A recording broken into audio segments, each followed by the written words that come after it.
My husband looked me right in the eye on Christmas Eve and told me to get out of our house. He blocked the front door, handed me his credit card, and said his boss was staying over, and my presence would embarrass him. He told me to go sleep in a hotel because I simply was not elite enough for his corporate guests. What he did not know was that the very empire he was trying so desperately to impress was secretly paying my salary, and his entire career rested in the palm of the hands he had just pushed out into the snow. Before I continue this story, let me know where you are watching from in the comments below. Hit like and subscribe if you have ever had to smile through the pain of someone underestimating your true worth. My name is Nia. I am 35 years old and I fix disasters for a living. The winter wind off Lake Michigan was brutally cold that evening, but it felt like a warm breeze compared to the chill in my husband Marcus's voice. I was standing on the frozen porch of the upscale Chicago townhouse we shared, holding a bag of groceries I had just bought for our holiday dinner. Marcus stood in the doorway, physically blocking my path. He was wearing a custom-tailored suit, smelling of expensive cologne, and looking at me with a mixture of annoyance and utter disdain. I asked him why he was not letting me inside, and he did not even have the decency to look ashamed. "Nia," he said, his voice flat and unapologetic, "you cannot come home tonight. My boss and his wife are staying over after the company gala. You know how you dress around the house. You are always so sloppy and your way of speaking just does not fit with the elite crowd I am trying to network with. Grab your things and go to a hotel for the night." I stood there, freezing the heavy snow falling around me, trying to process the sheer audacity of his words. This was my home. I had picked out the curtains. I had arranged the furniture. I had contributed heavily to the down payment. But to Marcus, I was suddenly a stain on his perfect corporate image. He actually reached into his pocket, pulled out his platinum credit card, and shoved it into my frozen hand. He told me to treat myself to some room service and stay out of sight until tomorrow afternoon. He said it was for the good of his career, and as a supportive wife, I needed to make this small sacrifice for his success. I did not scream. I did not cry. I am a woman who handles global corporate disasters, so I know exactly when to remain completely calm. I took the card, turned around, and walked back out into the blistering Chicago snow while he shut the heavy oak door behind me without a second thought. Dragging my small emergency suitcase down the icy sidewalk, I felt a strange sense of clarity washing over me.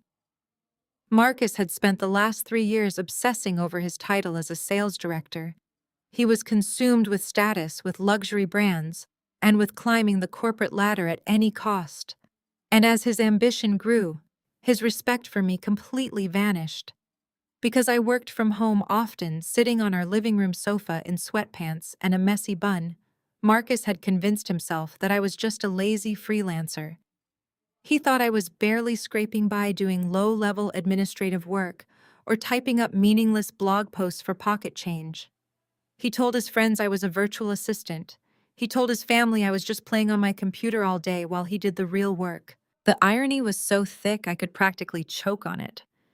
The truth was, I am a crisis public relations fixer. I am the shadow operative that billionaire CEOs call at 3 in the morning when their companies are facing catastrophic scandals. I handle national media blackouts, I strategize billion-dollar corporate mergers, and I make front-page disasters disappear before the stock market even opens. I wear sweatpants because when you are saving a global brand from total ruin over a secure encrypted server, your wardrobe is the last thing on earth that matters. But I kept my work strictly confidential due to ironclad non-disclosure agreements. I never bragged about my massive income, and I certainly never flashed my wealth the way Marcus did. I wanted a marriage based on love and mutual respect, not a transaction based on power and money. But Marcus interpreted my silence as weakness and my humility as failure. This toxic mindset was entirely fueled by his family. The Jenkins clan was notorious in our local African American community for their absolute obsession with appearances. His mother, Mama Jenkins, was a staple at the Sunday church services, where she judged everyone from the pulpit to the pews.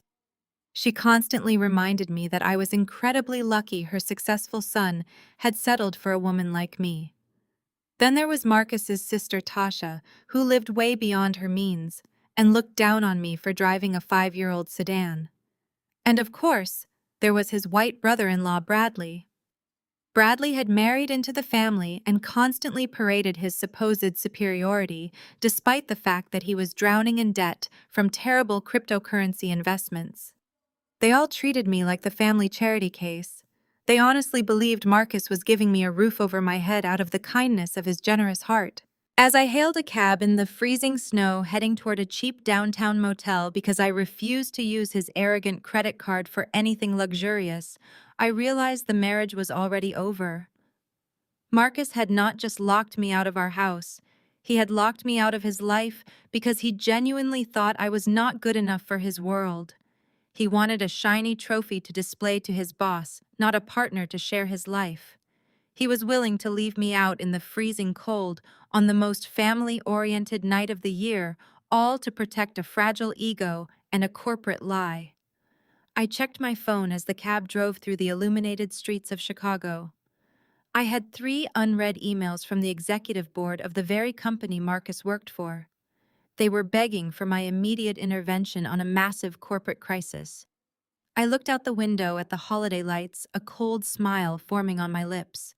Marcus wanted to play corporate power games. He had no idea he had just challenged the woman who owned the entire board. The camera holds at a low angle, tracking the slow, deliberate movement of Nia's hand as she lifts a cheap glass tumbler. The harsh fluorescent lighting of the budget hotel room catches the amber liquid inside, a harsh contrast to the vintage crystal she usually drinks from at home. She takes a sip of the harsh bourbon, letting the burn ground her in reality. On the laminated desk beside her sits a greasy cardboard box holding a single slice of cold, stiff pizza. She takes a mechanical bite.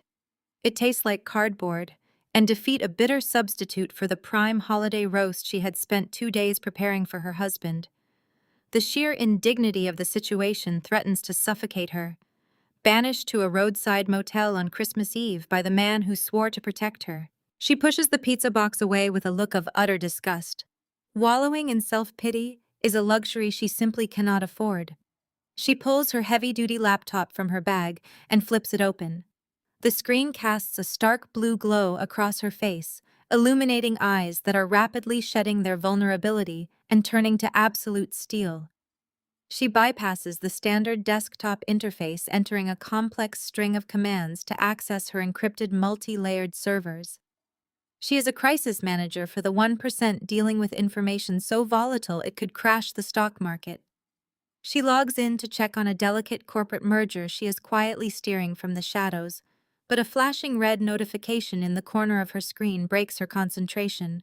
It is not a client emergency. It is an automated security ping from her own residential network. When Nia upgraded their penthouse smart home system 3 months ago, she hardwired a backdoor protocol linked directly to her administrative dashboard. Marcus never understood technology beyond his expensive smartphone, so he had no idea she monitored the digital pulse of their entire home. The alert indicates a massive surge in bandwidth usage and over 24 unrecognized devices connecting to their secure private Wi-Fi network. Her brow furrows. Marcus claimed he was hosting an intimate, elite corporate sleepover with his boss and his boss's wife. 2 middle-aged executives do not generate this kind of digital footprint at midnight on Christmas Eve. Her fingers fly across the glowing keyboard with lethal precision. She taps into the penthouse security mainframe. Marcus had deactivated the commercial cameras through the standard phone app, believing he had plunged the house into complete darkness. He had no clue that the woman he dismissed as a lazy freelancer had written the underlying code for the entire security grid. It takes her less than 40 seconds to bypass his clumsy digital lockout and reactivate the hidden feeds. The live video feed loads on her screen and the breath leaves Nia's lungs. The pristine living room of her penthouse is completely unrecognizable. It is not hosting a quiet, sophisticated corporate networking session. The space is bathed in strobing neon lights. Expensive art pieces have been shoved aside and empty liquor bottles litter the custom-imported rugs she spent months selecting. A wild, chaotic party is in full, deafening swing. The camera feed zooms in sharply on the center of the room right in front of their marble fireplace. Marcus is standing there, his expensive silk tie discarded on the floor, his shirt unbuttoned halfway down his chest. He is holding a glass of champagne, laughing uproariously, with his hands running possessively down the back of a blonde woman, poured into a scandalous sequined dress. Nia recognizes the woman instantly, and the realization hits her like a physical blow to the chest. It is Valerie. Valerie is the reckless, highly unstable daughter of the chairman of the largest financial conglomerate in Chicago. The very same conglomerate where Marcus is currently clawing his way up the middle management ladder. Valerie is a notorious trust fund heiress with a severe substance abuse problem, a woman whose chaotic scandals have nearly tanked her father's company multiple times. Nia knows this intimately, because Nia is the exact operative the chairman secretly pays exorbitant amounts of cash to scrub Valerie's drug-fueled arrests and public meltdowns from the internet. The pieces of the cruel puzzle snap together with horrifying clarity. There is no boss. There is no corporate networking event. Marcus had thrown his own wife out into a blizzard, humiliated her, and banished her to a cheap motel, all so he could turn their marital home into a playground for a spoiled, addicted heiress. He was sleeping with the boss's daughter to secure his precious promotion. The sheer weight of the betrayal is staggering. It is a calculated, devastating knife directly to the back. For a fraction of a second, the image of Marcus kissing Valerie's neck threatens to break her. The natural reaction for a betrayed wife would be to collapse, to weep into her hands, to call his phone and scream until her voice gave out. Nia does not shed a single tear. The camera pushes in, dollying slowly toward her face. The hurt evaporates from her features, instantly replaced by an icy, terrifying calm. Marcus thinks he has played a brilliant game of chess, securing his future by discarding her like trash. He has no idea that he just invited a predator into his home. The sadness dies, giving birth to the ruthless PR fixer who destroys empires before breakfast. She opens a new terminal window on her screen. If Marcus wants to play in the deep, dangerous waters of the Chicago elite, she is going to show him exactly who controls the tide.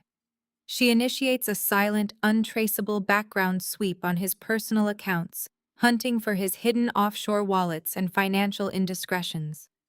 She locks onto Valerie's digital location tags, seamlessly intercepting the party's network traffic. With surgical precision, Nia begins downloading every single second of the high-definition security footage directly to her secure offshore cloud drive.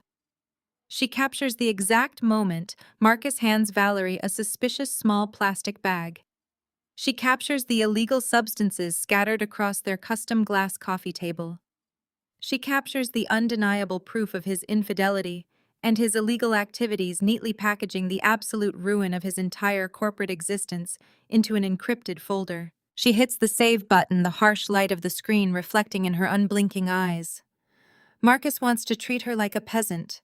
He is about to learn what happens when you wage war against a queen. She cracks her knuckles, straightens her posture in the cheap motel chair, and begins to type. The harsh glow of the laptop screen reflects in Nia's eyes as she initiates the final data transfer. The progress bar hits 100%. A sharp snap zoom pushes past the cheap motel furniture, landing directly on her face. A slow, chilling smirk spreads across her lips. The camera begins a deliberate, unbroken orbit shot around her, capturing the sheer transformation in her posture. She is no longer the discarded wife sitting in a rundown room. She is an apex predator who just secured the keys to the kingdom, armed with enough digital ammunition to obliterate Marcus and his entire arrogant family. She glances at the digital clock on the bottom corner of her screen. 12:01 a.m. Merry Christmas. She reaches for the motel television remote and switches to the premier national financial news network. The volume is low, but the bright, bold graphics flash across the screen, announcing a breaking midnight exclusive. A massive $5 billion corporate merger has just been finalized, shaking the global markets. The anchor's voice is crisp and urgent, detailing how a catastrophic public relations disaster was expertly averted over the past 48 hours, saving the historic deal from total collapse. Then the anchor drops the name. The mastermind behind the Save the legendary crisis manager who orchestrated the entire strategy from the shadows is none other than Chicago's own Nia Jenkins. A high-resolution corporate photo of Nia fills the television screen. In the photo, she looks flawless, commanding, and absolutely untouchable. She is wearing a sharp-tailored blazer, projecting an aura of pure authority. It is a stark contrast to the sweatpants Marcus mocked just hours ago. Right on cue, her cell phone vibrates violently against the laminated desk. The caller ID flashes the name Marcus. She lets it vibrate. She watches the phone buzz and dance across the cheap wood, savoring the desperate, panicked rhythm of his calls. He calls once. He calls twice. He calls a third time in rapid succession. Nia picks up the phone swipes to accept the call and presses the device to her ear. She does not say a single word. She just listens. Marcus is practically hyperventilating on the other end of the line. The heavy bass of the wild party has vanished, replaced by the hollow echo of a man who has clearly locked himself in a bathroom to confront his own staggering stupidity. His voice is a frantic, high-pitched mixture of outrage, confusion, and absolute terror. "Nia, why are you on national television right now?" His words tumble out in a desperate, breathless rush. "Why are they calling you the mastermind behind a $5 billion merger? What is going on? Why is your face on the financial news network? How much money have you been hiding from me?" Nia remains perfectly still. She lets his frantic questions hang in the heavy silence. She pictures him sweating in his expensive suit, his fragile ego shattering into a million pieces as he realizes the woman he just kicked out into the snow is operating on a level he could never even dream of reaching. He realizes she is not a lazy freelancer. He realizes she is a titan in the corporate world. And above all, his greed is taking over, wondering how many millions of dollars his wife has been keeping out of his reach. "Nia, answer me right now. You are my wife. We share everything. What is this money? Why did not you tell me you were running deals like this?" His tone shifts erratically from demanding to pleading, the arrogant superiority he displayed on their front porch, completely stripped away by pure, unadulterated greed.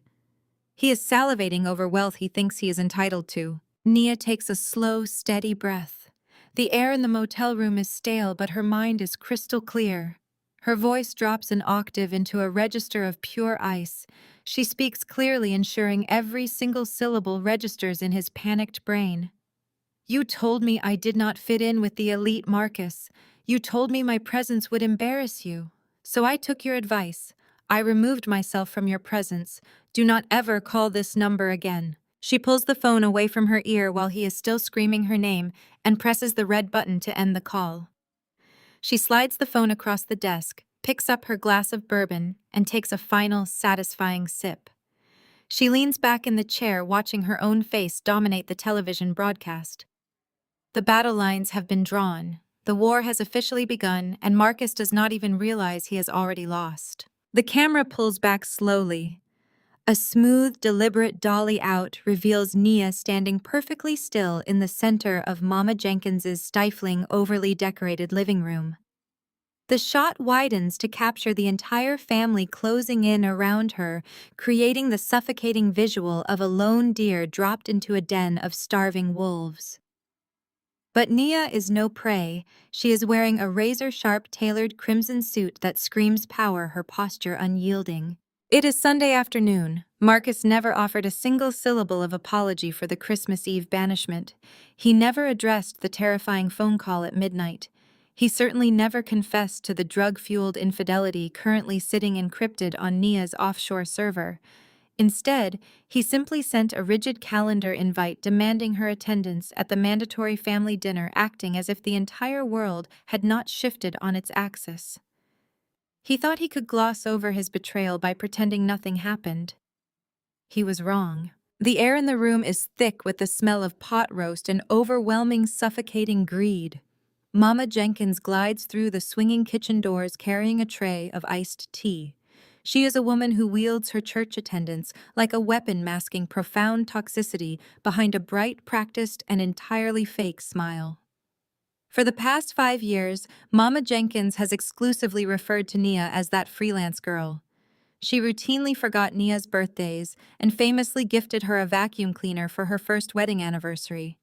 Today, however, her smile is stretched so wide it looks physically painful. Praise the Lord for bringing our most successful, beautiful daughter home today. Mama Jenkins projects her voice dripping with artificial sweetness. She sets the tray down and reaches out to grasp Nia's hands. The Lord has surely blessed this household with your hidden talents, child. We were watching the news. My goodness, working with billionaires right under our very roof. Nia smoothly withdraws her hands under the pretense of adjusting her watch. She offers a tight, chillingly polite smile. From the hallway, Tasha strides into the room. Usually Marcus's younger sister greets Nia with a cutting remark about her hair, her weight, or her lack of a corporate title. Tasha is fiercely arrogant, convinced she is the pinnacle of high society despite living entirely off her mother's credit cards. Today, Tasha's eyes are wide, practically vibrating with dollar signs. She bypasses her brother entirely and steps right into Nia's personal space. That crimson blazer is absolutely breathtaking, Nia. Tasha gushes her eyes, scanning the fabric for a designer label. I always told Marcus you were too brilliant to just be typing away in the guest room. We need to go shopping this week. I have my eye on a commercial lease downtown for my new luxury boutique, and I would love an investor of your caliber to take a look at the floor plans. Nia does not blink. She simply observes the transparent pivot. Yesterday, Tasha called her a freeloader. Today, she wants venture capital for a doomed retail store. Leaning casually against the doorframe is Bradley, Tasha's husband. Bradley is a man whose entire personality is constructed around unearned superiority and tech buzzwords. He views himself as the financial alpha of the room, a white-collar genius who constantly talks down to Nia about the economy. What the rest of the family does not know is that Bradley is currently drowning in a catastrophic sea of liquidated cryptocurrency debt. Nia knows this because she ran a routine background sweep on the entire family 6 months ago. Bradley owes highly dangerous people a very large amount of money. Bradley takes a sip of his craft beer and points a finger at Nia, wearing a smarmy, overly confident grin. $5 billion, he says, shaking his head in mock disbelief. That takes serious institutional liquidity to pull off. You know holding cash is a rookie mistake in this economy. The blockchain is where the real generational wealth is shifting. I manage a decentralized startup portfolio that could double your liquid yield in 6 weeks. We should sit down in my office after dinner and talk allocations. The sheer audacity of the room is intoxicating.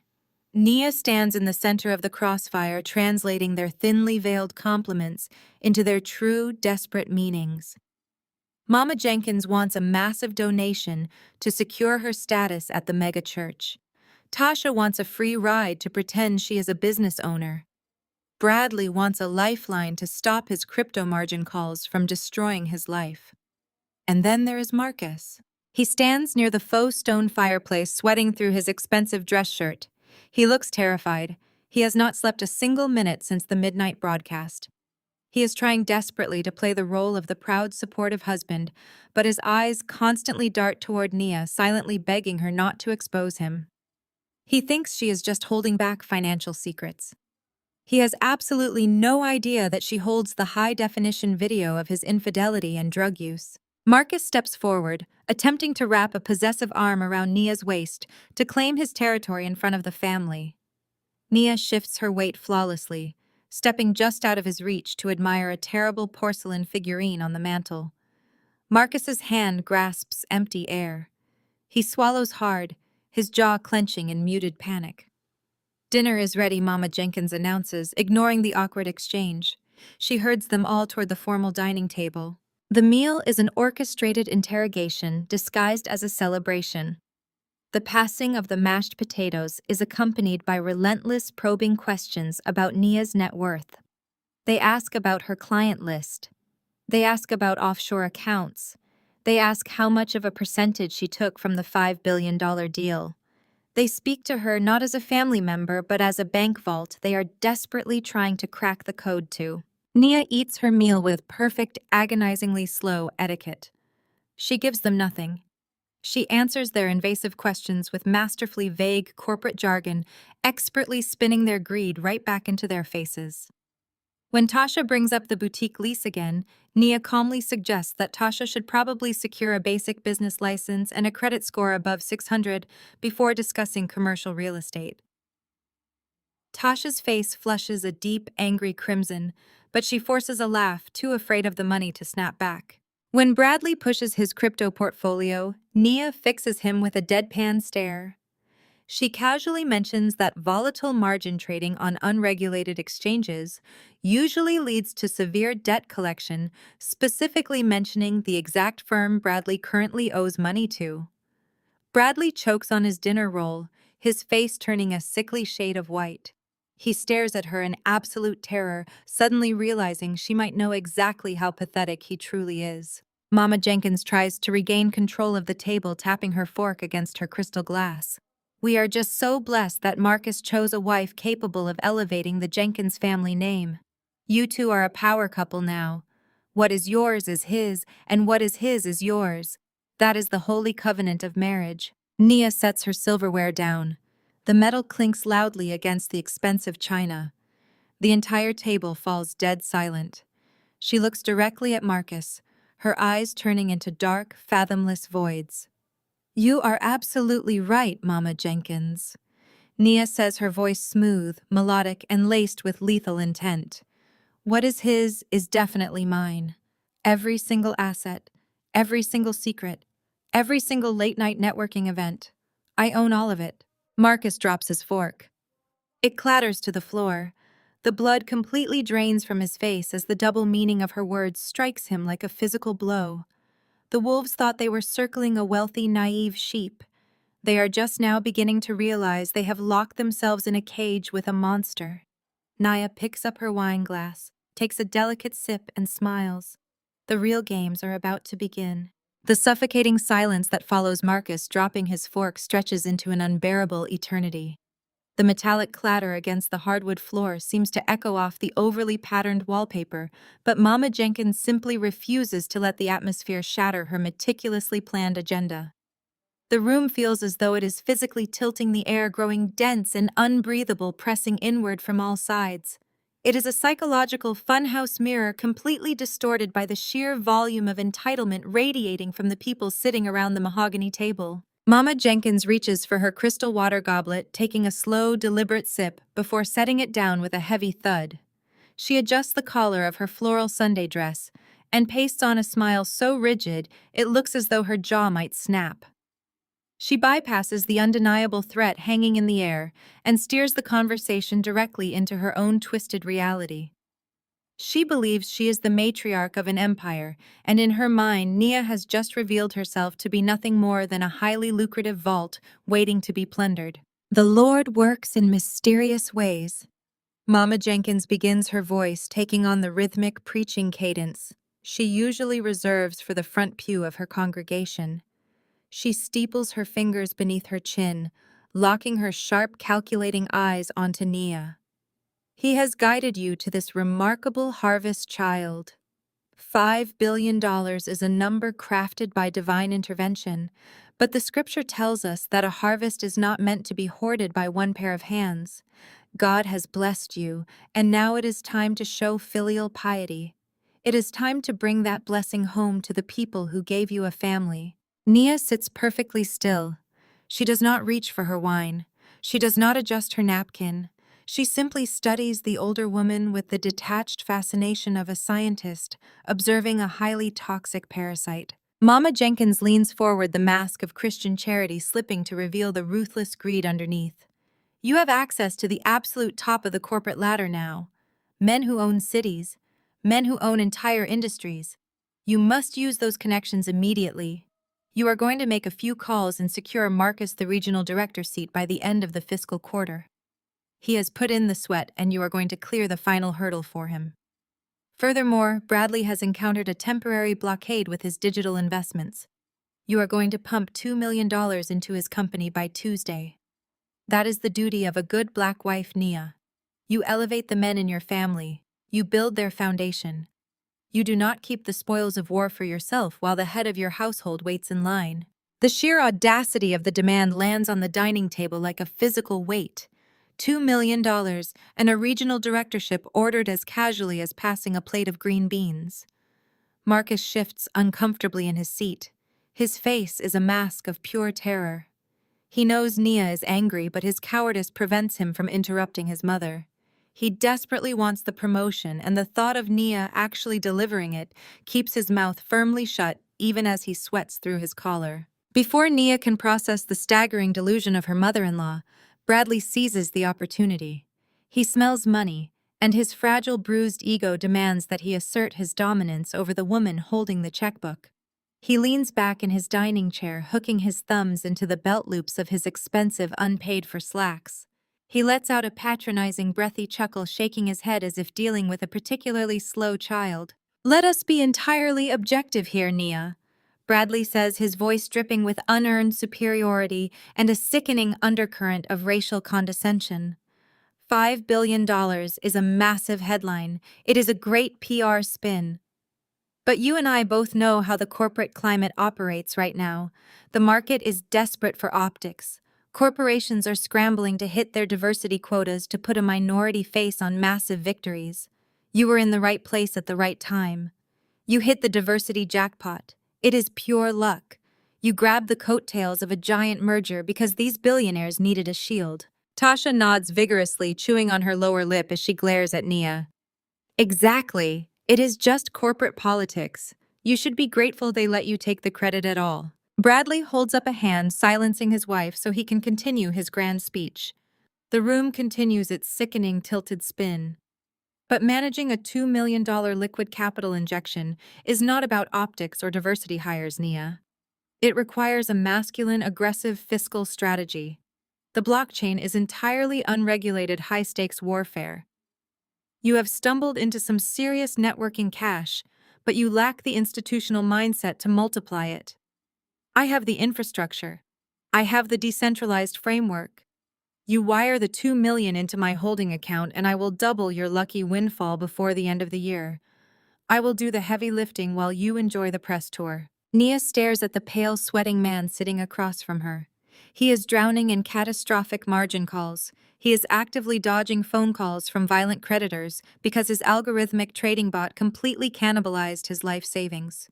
Yet he sits at a Sunday dinner table looking down his nose at a self-made crisis manager, reducing her genius, her sleepless nights, and her undeniable power to affirmative action and blind luck. He demands a $2 million bailout while simultaneously stripping her of her humanity and her intellect. The silence returns heavier and darker than before. Everyone at the table is waiting for Nia to bow her head. They expect her to crave their validation so deeply that she will open her accounts just to prove she is worthy of their last name. They expect the dutiful, submissive wife who spent 3 days making a Christmas roast. Nia finally moves. She reaches out with deliberate glacial slowness and picks up her linen napkin. She dabs the corner of her mouth, places the napkin neatly beside her plate, and folds her hands on the table. The temperature in the room plummets. When she speaks, her voice is not raised. It is quiet, resonant, and entirely lethal. A diversity jackpot. Nia repeats, letting the vile phrase hang in the air so Bradley can hear exactly how stupid he sounds. She tilts her head, her dark eyes locking onto his pale face. Tell me, Bradley, did your masculine, aggressive fiscal strategy predict the total collapse of your Ethereum portfolio last Thursday? Or did it only factor in the $340,000 you currently owe to the unregulated loan sharks operating out of the South Side? Bradley stops breathing. The smug, condescending smile slides off his face, replaced by a look of sheer, unadulterated horror. Tasha drops her fork, her head snapping toward her husband. Do not look so surprised, Nia says, her voice slicing through the heavy air like a scalpel. You run a decentralized portfolio on an unencrypted server with the password strength of a toddler. I audited your entire financial existence while waiting for my coffee to brew. You are not a pioneer, Bradley. You are a mark. You are bleeding cash, your house is 90 days away from foreclosure, and you are begging the woman you just called a diversity hire to save your pathetic life. She does not let him respond. She turns her gaze slowly, deliberately, until it rests entirely on Mama Jenkins. The older woman has gone completely rigid, her knuckles white as she grips the edge of the dining table. And as for my duty as a black wife, Nia continues, her tone dripping with absolute venom. My duty is to protect my peace, my sanity, and my empire from parasites masquerading as family. You want me to buy your son a promotion he is too incompetent to earn. You want me to fund your daughter's delusions. You want me to pay off your son-in-law's catastrophic debts. You want to feast on the harvest I planted with my own 2 hands, all while sitting at the head of the table telling me I am not worthy of the chair. Marcus finally finds his voice, standing up so fast his chair screeches against the floor. Nia, stop it right now. You are talking to my mother. You are crossing a line. Nia stands up. She does not rush. She rises to her full height, smoothing the front of her crimson blazer.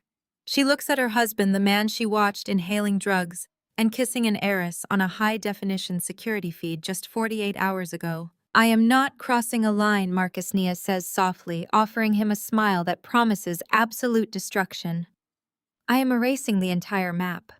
The dinner is lovely, Mama Jenkins, but I think I have had my fill of the Jenkins family charity. She turns on her heel and walks toward the front door. Behind her, the dining room descends into absolute chaos. Tasha is screaming at Bradley about the foreclosure. Mama Jenkins is shouting Bible verses mixed with insults. Marcus is frozen, trapped between the wreckage of his family and the terrifying realization that his wife holds the detonator to his entire life. Nia steps out into the crisp Sunday air, the suffocating atmosphere of the house breaking the moment the door clicks shut behind her. The wolves wanted a feast. They are about to starve. Marcus's hand clamps down on Nia's forearm, just inches from the brass handle of the front door. The camera instantly cuts to a handheld perspective, the frame jittering and tilting into a harsh Dutch angle, creating a jarring, seasick visual that captures the erratic, panicked energy radiating from him. The sudden physical contact jerks Nia to a halt. Marcus is breathing heavily, a sheen of nervous sweat coating his forehead, his face flushed with a terrifying cocktail of blind panic and bruised masculinity. You are not walking out on this, family. Marcus spits out, his grip tightening as he tries to physically drag her a step back toward the dining room archway. He is desperate to regain the upper hand, desperate to perform the role of the dominant patriarch in front of his mother and sister. You think you can just drop a few financial buzzwords, insult my family, and walk away? You are nothing without us, Nia. Nothing. Nia looks down at his hand, gripping the sleeve of her immaculate crimson blazer. Her expression remains perfectly blank, but the temperature in the room seems to drop another 10 degrees. She shifts her gaze slowly up to his eyes, delivering a silent threat so absolute, so devoid of fear, that Marcus involuntarily loosens his grip. She brushes her sleeve off and steps back into the dining room, stepping directly back into the crossfire entirely on her own terms. Seeing her return, Mama Jenkins assumes she has won. The older woman stands at the head of the table, clutching her linen napkin to her chest, and immediately launches into a frantic, calculated campaign of psychological manipulation. Lord, have mercy on your greedy, wicked soul! Mama Jenkins cries out, her voice vibrating with practiced theatricality. We took you in when you were scraping by. We brought you into polite society. We introduced you to people of real substance and gave you the Jenkins name to wear like a crown. We gave you respectability. And this is how you repay my son. This is how you repay our Christian charity, by hoarding your blessings, by turning your back on your husband, when he asks for a simple, dutiful favor to secure his rightful place in the corporate world. You are possessed by a selfish, ugly spirit, Nia. Tasha steps out from behind her mother, pointing a manicured finger directly at Nia's face. You are an ungrateful fraud, Tasha shrieks, her voice echoing shrilly off the vaulted ceilings. You have always been jealous of this family. You just wanted to steal our connections and our pedigree. You sit there hoarding wealth while your own blood suffers. You are a toxic, miserable woman, and you are destroying this family from the inside out, just because you think you are finally better than us. Marcus steps up beside his mother, clearly emboldened by the barrage of gaslighting. He needs to break her down. He needs her to believe she is small so he can feel large.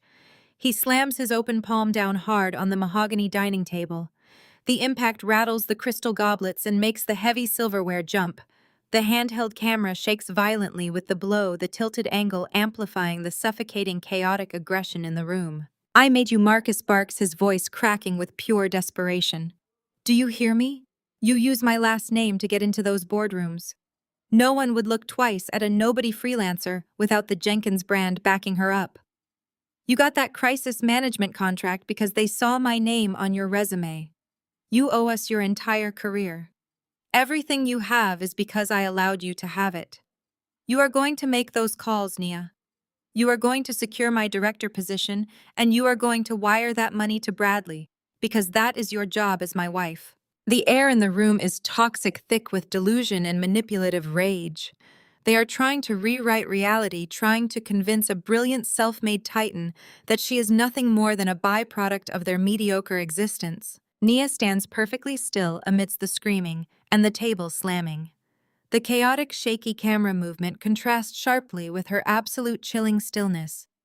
She does not raise her voice. She does not shed a single tear. She does not waste a single breath trying to defend her intelligence or convince a room full of parasites that she earned every dollar and every victory with her own brilliant mind. Explaining herself to them would imply that their opinions carry weight. Defending her achievements would validate their absurd claims. Instead, she slowly raises her left hand. The room falls instantly silent. The family holds their collective breath, mistakenly, believing they have finally broken her down. They think the relentless barrage of gaslighting has worked. They expect a tearful apology. They expect submission. Nia uses her right thumb and index finger to pinch the 2-carat diamond engagement ring and the matching platinum wedding band on her left hand. With one smooth, deliberate motion, she slides the rings over her knuckle. She holds the glittering diamonds up to the chandelier light for a fraction of a second, observing the jewelry as if it were a cheap trinket retrieved from a dusty attic. She looks directly at Marcus. His chest is heaving, his eyes wide and completely uncomprehending. Nia takes 2 slow, measured steps forward, closing the distance to the dining table. She extends her hand directly over Marcus's spot at the table, right above his half-eaten, rapidly cooling bowl of thick potato leek soup. She opens her fingers. The heavy platinum rings drop. They hit the surface of the soup with a sickening wet splash, sinking instantly to the bottom, buried forever in the murky, lukewarm liquid. "Keep your delusions," Nia says. Her voice is a flawless, icy whisper that cuts through the heavy silence like a razor blade. It carries no anger, no sorrow, and no regret. It is the sound of absolute, irreversible finality. She does not look at Mama Jenkins' horrified gasp. She does not look at Tasha's stunned open mouth. She does not look at Marcus, who is staring down at his soup bowl as if he has just watched his entire life disintegrate into dust. Nia simply turns her back on the entire room. Her posture is immaculate, her steps measured and unhurried. The camera follows her from behind, the jerky, tilted movement finally smoothing out into a steady, triumphant tracking shot as she reaches the front door. She turns the brass handle, pulls the door open, and walks out into the bright, crisp afternoon sunlight.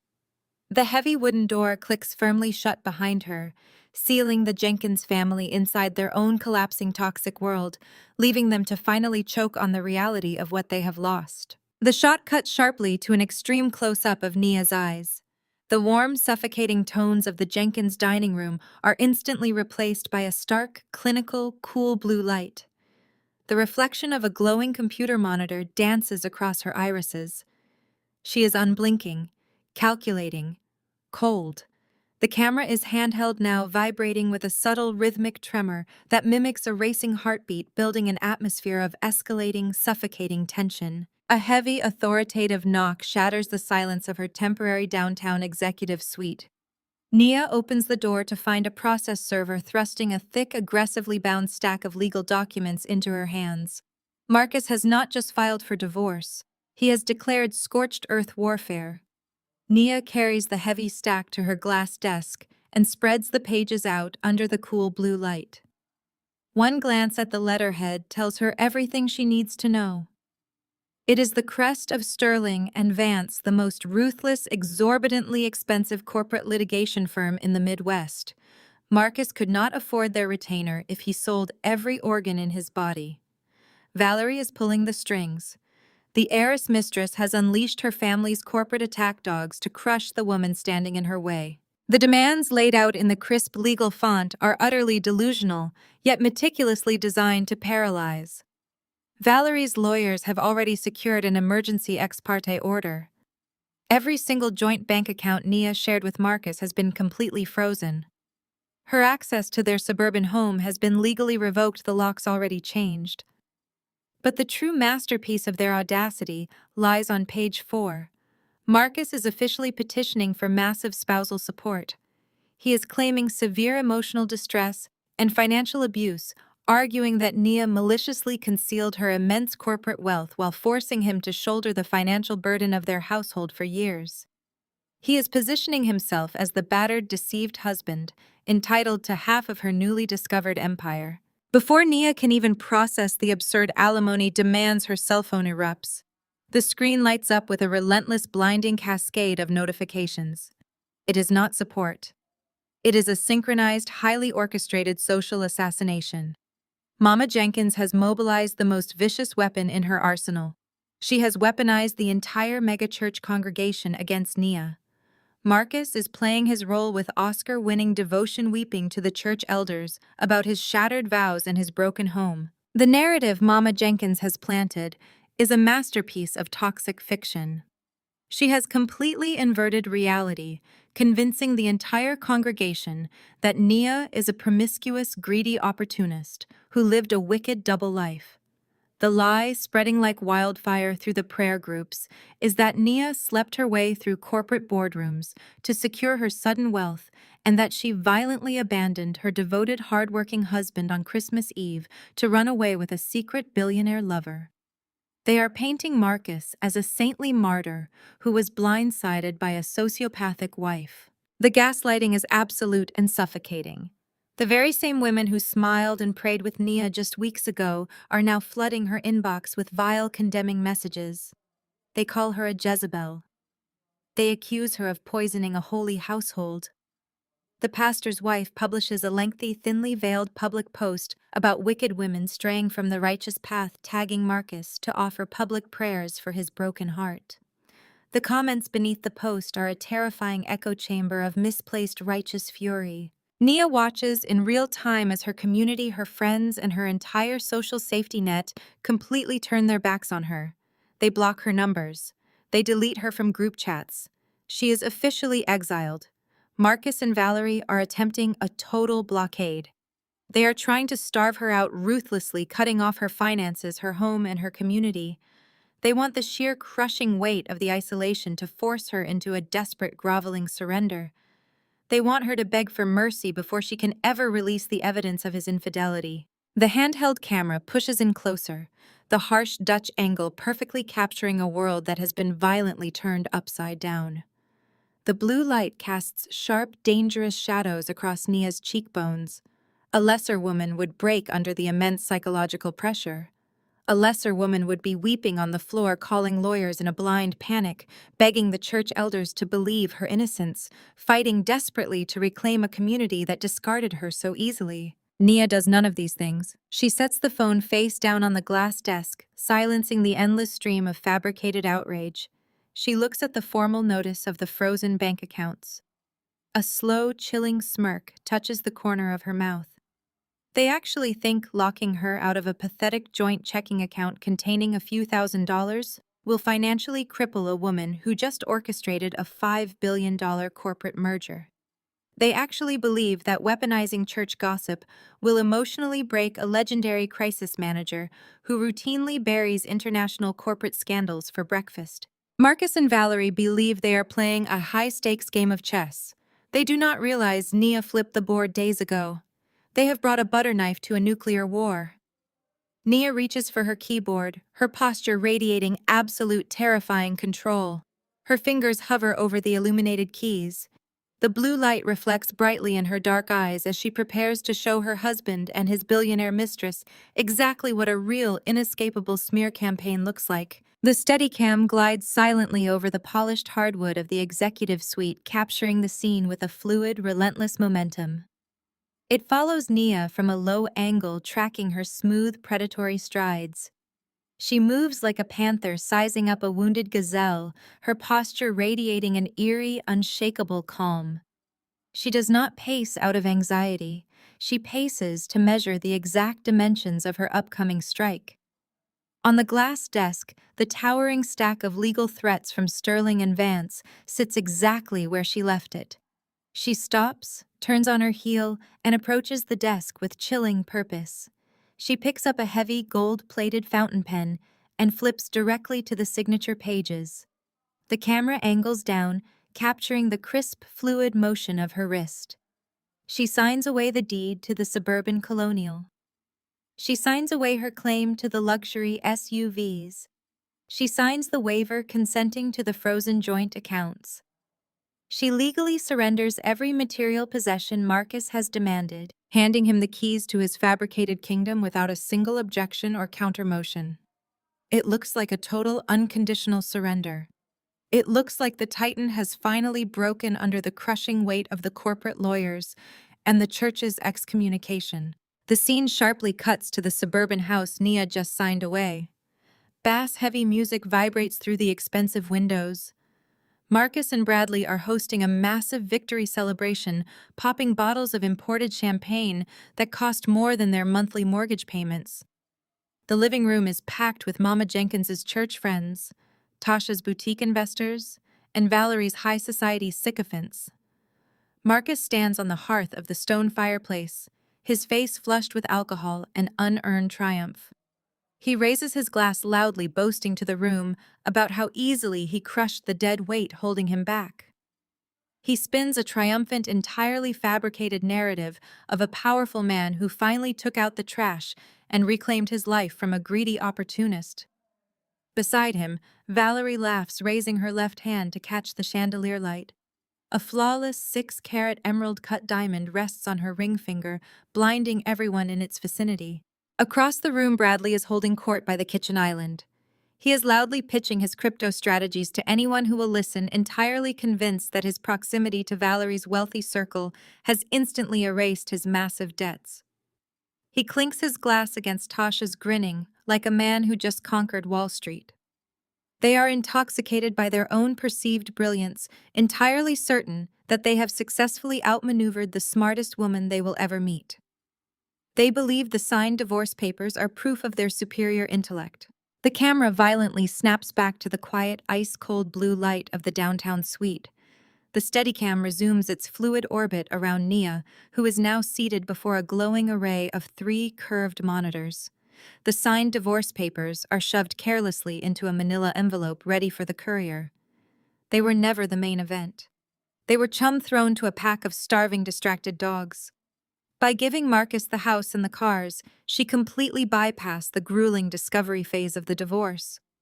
She gave their expensive lawyers exactly what they wanted, so they would stop looking at the digital footprint she left behind. Her fingers fly across the mechanical keyboard with terrifying speed and precision.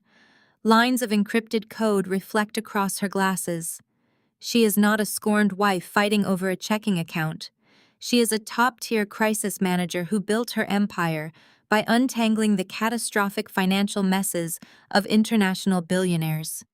Accessing her husband's mid-level corporate network is barely a warm-up.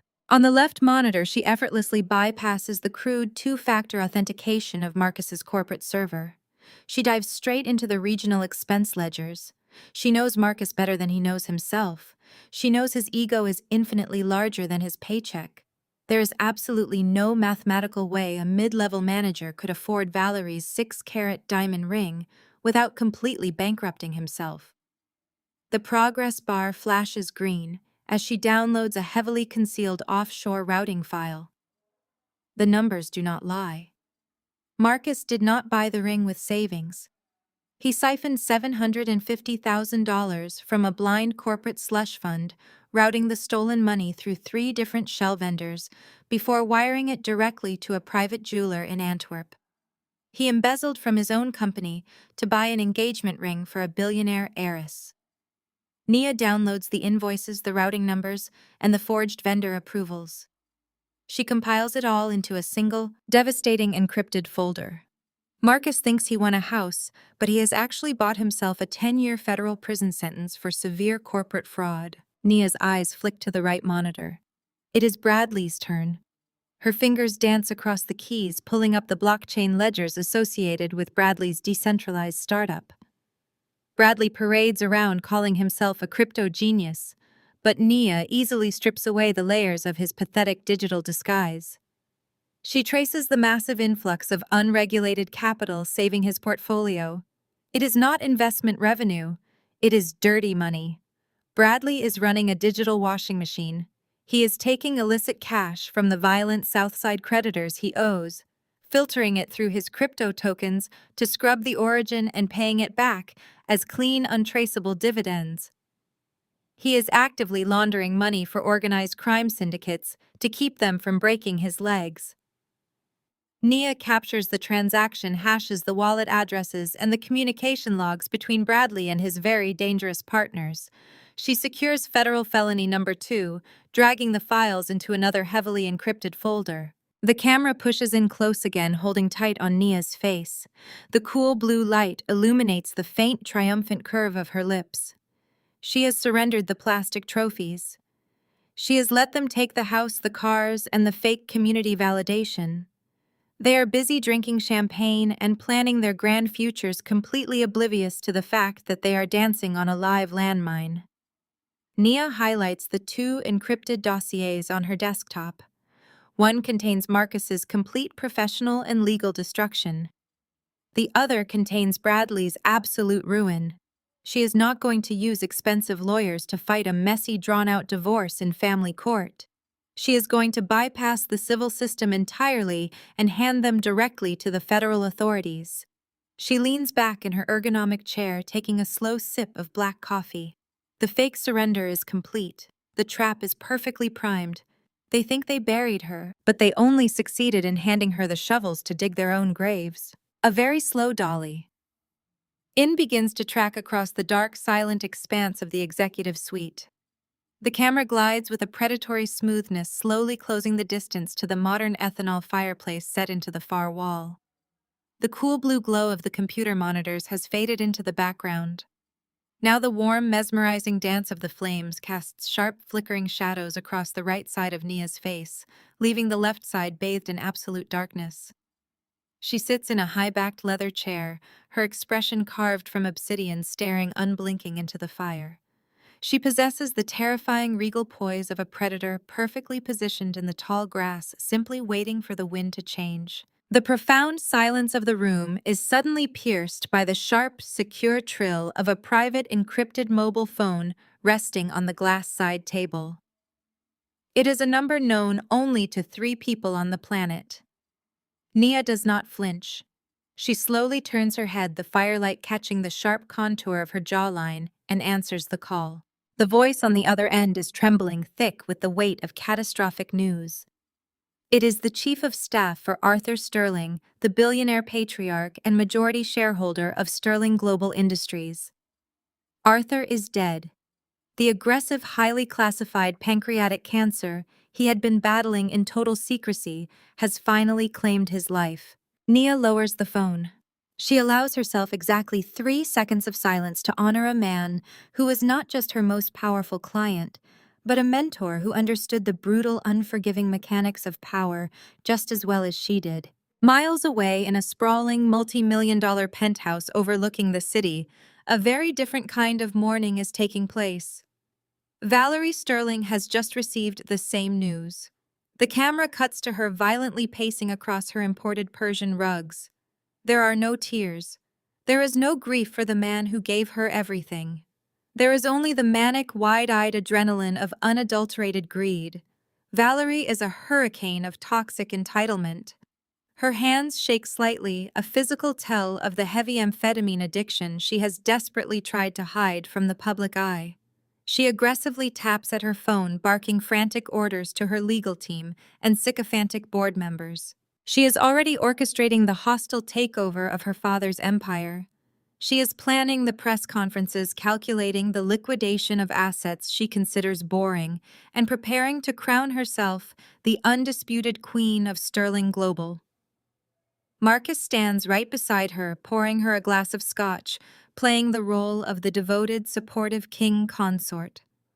He looks at Valerie with a pathetic, hungry devotion. He believes he has hit the ultimate jackpot.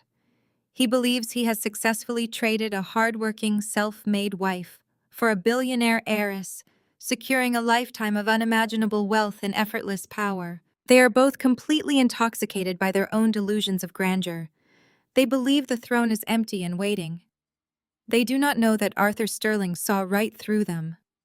The camera cuts back to Nia, the slow dolly.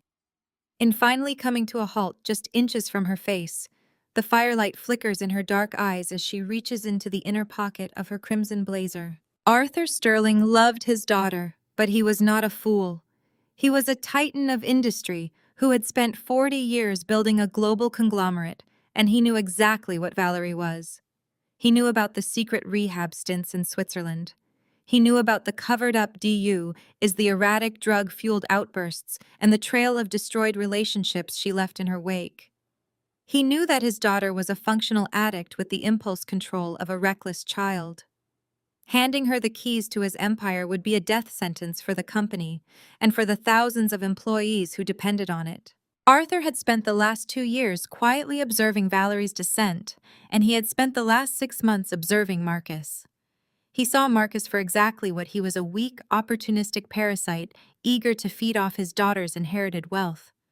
Arthur knew Valerie was utterly incapable of leading, and he knew Marcus would eagerly help her drive the company directly into the ground, as long as his own pockets were lined in the process. So the billionaire patriarch made a different arrangement. He bypassed his bloodline entirely and put his legacy in the hands of the only person he trusted to protect it. Nia pulls her hand from her pocket. She opens her palm under the warm light of the fire. Resting in the center of her hand is a heavy, centuries-old, solid gold signet ring bearing the Sterling family crest. It is not just a piece of jewelry. It is a legendary artifact within the highest echelons of the financial world. The ring houses a custom microscopic encrypted chip. Before his death, Arthur executed a shadow trust. It is a bulletproof, legally impenetrable document that effectively bypasses the standard probate process. He placed his entire controlling stake of Sterling Global Industries, 72% of the voting shares, into a blind trust. Valerie's name is nowhere on the document. She has been completely disinherited from the voting structure, relegated to a heavily restricted monthly allowance contingent on clean drug tests. The true power of the Sterling Empire, the absolute authority to hire, fire, liquidate, and command the board of directors, was transferred to a single, irrevocable executor. Nia holds the heavy gold ring up to the firelight. She is the executor. She does not just hold the secrets of Marcus's embezzlement and Bradley's money laundering. She literally owns the ground Marcus and Valerie are currently standing on. Marcus divorced Nia because he wanted to marry into the Sterling fortune. He threw away a decade of marriage, weaponized his family against her, and launched a vicious smear campaign, all to secure a seat beside the billionaire heiress. The sheer poetic brilliance of the trap is breathtaking. Marcus has traded everything he had to become a kept man, completely unaware that his ex-wife is now the absolute dictator of his new kingdom. Valerie is currently screaming at lawyers, demanding they prepare the executive boardroom for her coronation tomorrow morning. She is picking out the designer suit she will wear to announce her ascension as CEO. She has no idea that the chair she intends to sit in belongs to Nia. Nia slowly slides the heavy gold Sterling signet ring onto her right index finger. It fits perfectly. The weight of it is grounding. She picks up her encrypted phone and dials a private number for the Sterling Global Board of Directors. The line clicks open immediately. "This is Nia Jenkins," she says, her voice as smooth and cold as a frozen lake. Initiate Protocol Vanguard. The chairman has passed. The Shadow Trust is now active. I want a full mandatory assembly of the executive board tomorrow morning at 9 sharp. Lock down all executive access cards immediately. No one enters the building without my explicit authorization. She pauses, the amber firelight catching the sharp, predatory gleam in her eyes. And make sure Valerie Sterling's access is permanently revoked. If she attempts to enter the building, security is to escort her off the premises. The voice on the other end confirms the orders with fearful, immediate obedience. Naya terminates the call. She looks down at the thick stack of divorce papers she signed earlier that evening. She had given Marcus the house. She had given him the cars. She had given him the illusion of total victory. She had let him feel like a giant so that the fall would utterly shatter him. Tomorrow morning, Marcus and Valerie will walk up to the glass doors of Sterling Global Industries expecting a royal welcome. They will expect bowing executives and a crown of unlimited wealth. Instead, they will find their keycards deactivated. They will find armed security guards barring their path. And when the glass doors finally open, they will not see a welcoming committee. They will see the woman they thought they had buried wearing the sterling signet ring, holding the absolute power to destroy them both with a single snap of her fingers. Nia leans back in her chair, letting the warmth of the fire wash over her. The game of survival is over. The execution has begun. The camera transitions into a slow, deliberate horizontal tracking shot gliding alongside the sleek edge of the glass desk. Nia stands up, moving with a fluid, lethal grace. She walks over to a minimalist crystal decanter resting on a polished obsidian sideboard. The rich amber liquid catches the flickering firelight as she pours herself a generous measure of vintage bourbon. She brings the heavy crystal glass to her lips, and a slow, razor-sharp smirk finally breaks the icy composure of her face. The taste of absolute victory is already sweet, but the preparation is where she truly thrives.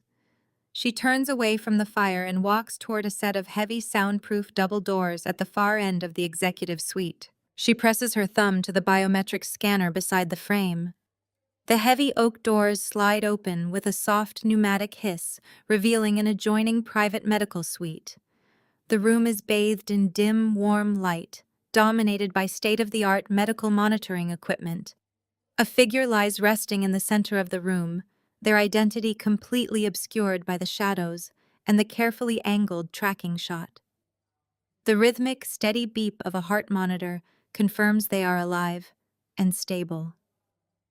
This is Nia's most closely guarded secret, a hidden variable that Marcus, Valerie, and the entire Sterling board are completely oblivious to. Nia approaches the bed with a gentleness that contrasts sharply with her corporate ruthlessness. She adjusts the heavy cashmere blanket, her eyes softening for a fraction of a second. Rest now, Nia whispers into the quiet room. The board is set. They swallowed the bait whole. Tomorrow we take back everything they stole from you. The figure stirs slightly but remains silent. Nia steps back, the cold, calculating mask instantly snapping back into place. She turns and exits the room, the heavy doors sealing shut behind her, locking the secret away. She returns to her command center. The 3 curved monitors are now split into a dozen encrypted video feeds. Waiting in absolute silence on the screens is a terrifying assembly of raw corporate power. This is Nia's personal wrecking crew. Forensic auditors who can trace a single dirty dollar through a maze of international shell companies, ex-intelligence operatives turned private investigators, cybersecurity mercenaries who dismantle firewalls for sport. They are the invisible iron hand Nia uses to crush empires, and tonight, their crosshairs are locked entirely on the Jenkins family. Nia takes a sip of her bourbon and sets the glass down. Her voice rings out in the quiet room, echoing through the encrypted feeds. "Gentlemen, the containment phase is officially over," she commands. "It is time to suffocate them. We are initiating a total, irreversible financial lockdown." On the far left screen, a man in a crisp charcoal suit nods. He is the lead auditor, the man who has spent the last 48 hours dissecting Marcus's pathetic attempt at embezzlement. Marcus Jenkins believes he has successfully hidden $750,000 in a blind offshore account. Nia continues, her eyes tracking the data scrolling across the screen. I want that illusion shattered before he wakes up tomorrow. Freeze the routing channels. Alert the private jeweler in Antwerp that the funds used to purchase Valerie Sterling's engagement ring were stolen from corporate ledgers. Flag the transaction as international wire fraud. When Marcus attempts to use his corporate platinum cards to pay for his victory champagne tomorrow morning, I want them immediately declined. I want his personal accounts flagged for suspicious activity. Cut his credit limit to absolute zero.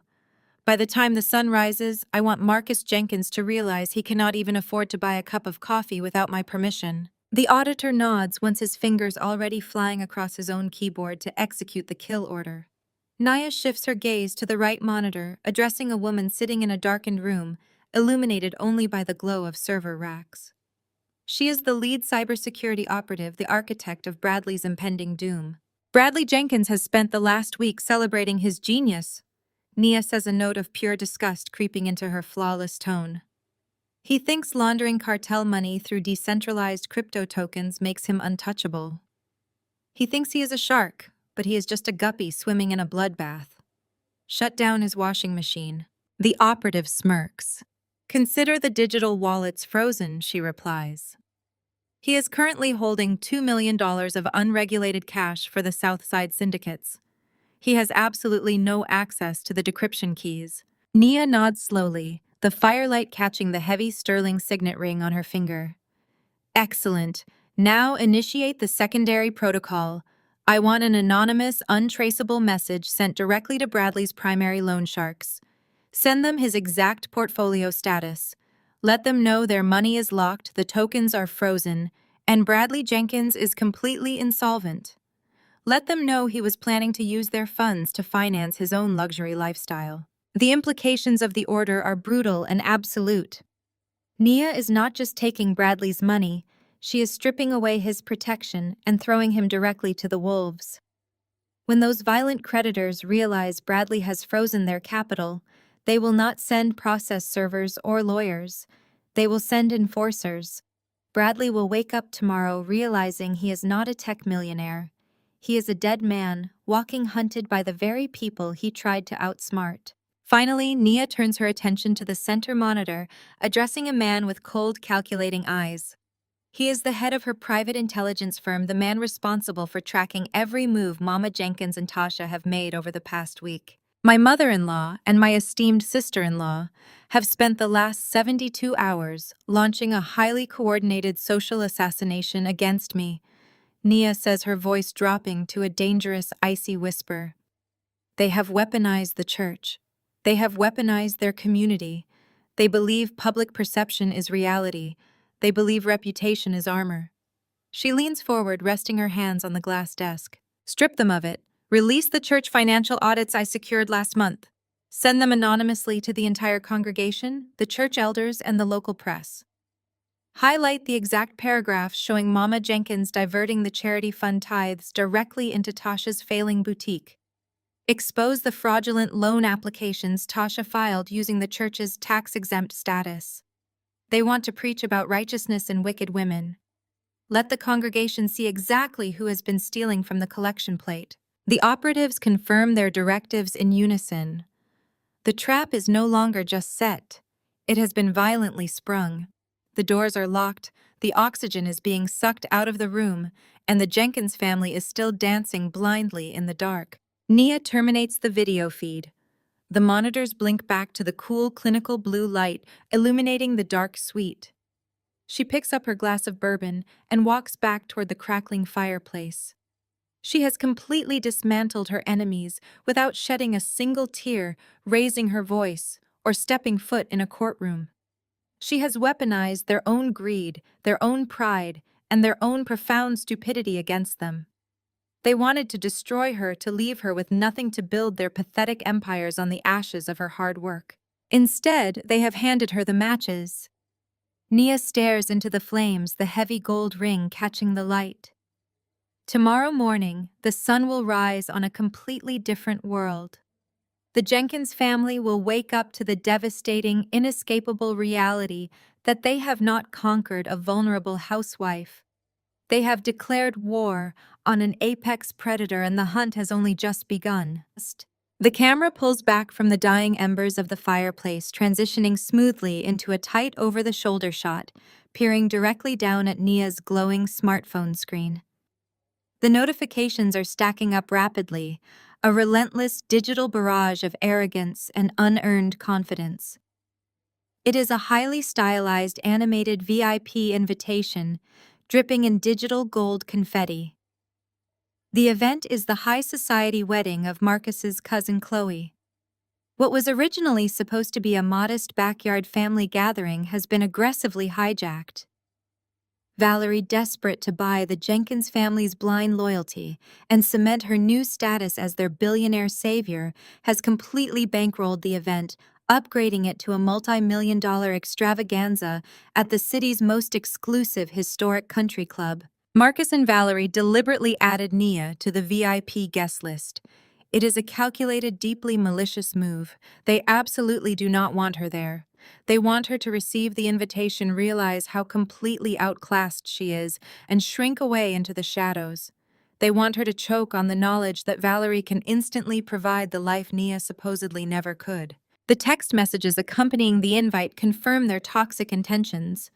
Tasha's name pops up on the screen, followed by a string of laughing emojis. Just making sure you got the invite. Valerie flew in white orchids from Holland for the centerpieces. Do not bother showing up. You literally cannot afford to breathe the air in this venue. A second later, Bradley chimes in on the group chat. Heard you got locked out of the house and signed the papers. Tough break.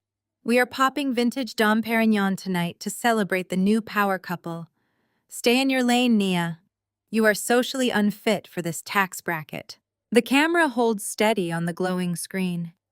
Nia does not block the numbers. She does not throw the phone across the room in a fit of rage. Her perfectly manicured thumb hovers over the screen for a fraction of a second before gracefully tapping the response button. She types a single, devastatingly simple reply. RSVP confirmed. See you tonight. She locks the screen and tosses the phone onto the glass desk. The time for operating in the shadows is over. She has dismantled their financial foundations, cut off their supply lines, and positioned her explosive evidence perfectly. Now she is going to walk right through their front door and watch the castle collapse around them. The camera tracking shot resumes following Nia as she glides into the master bedroom's expansive, custom-built walk-in closet. She bypasses the conservative, neutral-toned business suits she always wore to appease Marcus's fragile ego. Those clothes belong to a woman who made herself small to make a mediocre man feel large. That woman no longer exists. Nia reaches the back of the closet and selects a heavy garment bag. She unzips it to reveal a breathtaking floor-length gown woven from midnight green silk. The fabric catches the ambient light, shimmering like deep, dangerous water. It is a masterpiece of high-fashion armor, featuring a plunging architectural neckline and a daring thigh-high slit.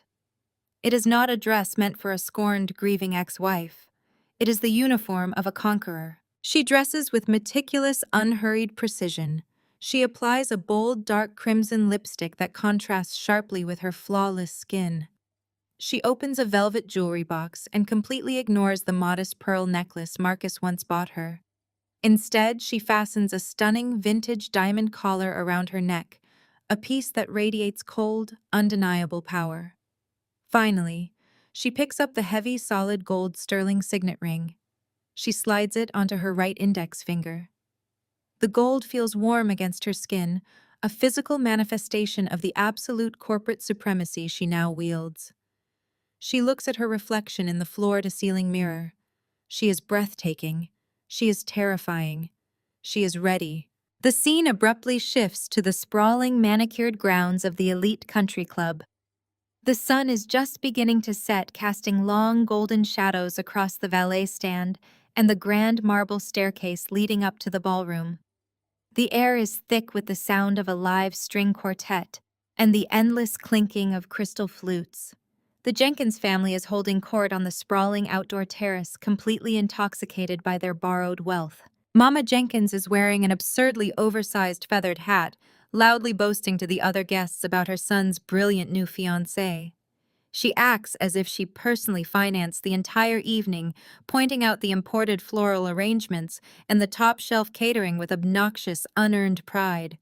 She is reveling in the illusion of high society. Valerie stands at the center of the terrace, clinging tightly to Marcus's arm. She is wearing a blindingly loud, silver-sequined dress that practically screams for attention. She keeps flashing her massive engagement ring, laughing too loudly, her eyes darting around with the frantic, restless energy of someone desperate for constant validation. Marcus stands beside her, his chest puffed out, holding a cigar. He clearly does not know how to smoke properly. He is playing the role of the wealthy patriarch, completely oblivious to the fact that his corporate credit cards have already begun declining at the open bar inside. Bradley is pacing near the massive champagne fountain, sweating profusely despite the cool evening breeze. His phone is gripped tightly in his hand. The color has completely drained from his face. The anonymous message from the violent Southside creditors hit his inbox 20 minutes ago. He knows his crypto wallets are frozen. He knows he is utterly ruined, but he is desperately trying to smile, terrified that if he shows any fear, the fragile illusion will shatter before he can figure out a way to run. Tasha is busy live streaming the event to her meager social media following, posing with Valerie, and bragging about her elite connections to the camera. She is blissfully unaware that her boutique's fraudulent tax records are currently dominating the inbox of the local district attorney and the state tax board. Suddenly, the low, powerful purr of a custom engine cuts through the polite chatter of the terrace. A sleek, midnight black armored Maybach glides up the circular driveway, entirely bypassing the line of luxury sedans waiting for the valet. The sheer imposing presence of the vehicle forces the attendants to scramble to attention. The string quartet falters for a moment. The conversation on the terrace begins to die down as heads turn toward the grand entrance. Valerie scowls, clearly annoyed that someone has managed to steal her spotlight. Marcus squints against the setting sun, trying to recognize which billionaire friend of Arthur Sterling just arrived. The uniformed driver steps out, walks around the pristine vehicle with military precision, and opens the rear passenger door. A pair of strappy diamond-encrusted stilettos step onto the pavement. Nia emerges from the Maybach. The evening breeze catches the heavy midnight green silk of her gown, making it ripple elegantly around her legs. The diamonds at her throat catch the setting sun, flashing with blinding brilliance. She does not look down. She does not hesitate. She begins her ascent up the wide marble staircase. The entire terrace falls dead silent. The clinking of glasses stops completely. Mama Jenkins's jaw drops, her extravagant feathered hat suddenly looking incredibly foolish and small. Tasha slowly lowers her phone, her live stream entirely forgotten, her eyes wide with unadulterated shock. Marcus physically recoils. The unlit cigar slips from his trembling fingers and lands on the pristine marble floor. He stares at the woman he discarded, utterly paralyzed. He expected a broken, tearful shell of a woman begging for scraps at the service entrance. He is looking at an empress who looks like she just bought the entire continent. Valerie's fake rehearsed smile vanishes. Her eyes dart nervously, sizing up the threat before catching a glimpse of Nia's right hand. The setting sun gleams directly off the heavy gold signet ring resting on Nia's index finger. For a fraction of a second, profound confusion registers on the heiress's face, a fleeting, terrifying question of why her late father's legendary ring is currently on the hand of Marcus's ex-wife. Nia reaches the top of the stairs. The crowd automatically parts for her, physically intimidated by the sheer, suffocating aura of dominance she projects. She walks directly toward the center of the terrace where the Jenkins family stands frozen. She does not sneer. She does not gloat. She simply looks at them with the calm, chilling pity of a predator observing cornered prey. The execution has officially moved into the light. The Steadicam smoothly transitions into a slow, deliberate orbit shot. It circles Nia 360 degrees as she steps fully onto the terrace, capturing the awe and absolute silence of the surrounding guests. The midnight green silk of her gown flows around her like liquid shadow. The vintage diamond collar catches the ambient light, casting sharp reflections across the faces of the stunned crowd. She is the undeniable center of gravity in a room full of people who spend their entire lives trying to be noticed. Marcus finally snaps out of his paralysis. The sheer, suffocating presence of his ex-wife triggers a violent defense mechanism within his fragile ego. Beside him, Valerie's face contorts with sudden, vicious insecurity. Her silver sequined dress, which seemed so glamorous moments ago, now looks incredibly loud and desperately cheap next to Nia's effortless architectural elegance. Valerie aggressively yanks Marcus's arm, pulling him forward to intercept the threat. They march across the terrace to block Nia's path, moving with the chaotic, uncoordinated energy of two people who have already lost control of the situation. Bradley swaggers up right behind them, swirling the melting ice in his cocktail glass. He wears the infuriating, condescending smirk of an arrogant tech bro who mistakenly believes he is the smartest man in the room. Mama Jenkins waddles over to flank her sons, her massive feathered hat bobbing aggressively as her face twists into a bitter, deeply judgmental sneer. They form a hostile barricade entirely determined to remind Nia of her supposedly inferior place. "I see you decided to max out your last remaining credit card just to make an entrance," Marcus says, his voice dripping with forced condescension. Renting a Maybach and some fake diamonds does not change the fact that you have absolutely nothing left, Nia. It just makes you look pathetic. Valerie lets out a sharp, high-pitched laugh, looking around to make sure the other guests are watching. "Honestly, it is beyond embarrassing," she sneers, looking Nia up and down with exaggerated disgust. "Did you come here to beg for your alimony back because Marcus already signed the papers? You are cut off. You literally do not belong in this zip code anymore." Mama Jenkins aggressively fans herself, shaking her head as if looking at a tragic accident. "Lord have mercy, a bitter woman is a terrible sight to behold," she declares loudly. "You could not keep a good man, so now you want to come and ruin a blessed family celebration. You should be ashamed to show your face in front of polite society." Bradley takes a slow sip of his drink, chuckling as he leans in close. "Come on, Mama, let her stay," he mocks, his voice dripping with unearned superiority. "It is a good learning experience for her. She gets to see what real wealth looks like. Though I am honestly shocked the gate guards let you through without running a full background check. Do you even know which fork to use for the salad course, Nia?" Nia does not flinch. She does not defend herself. She stands perfectly still, letting their toxic insults wash over her like rain against a titanium vault. She maintains her icy, unbroken eye contact with Marcus. The silence stretches, growing increasingly uncomfortable for everyone except her. Her utter refusal to react visibly unnerves them. Marcus, desperate to break her composure and reclaim his perceived dominance, decides to escalate. He wants an audience. He wants to publicly humiliate the woman who made him feel inadequate for 10 years.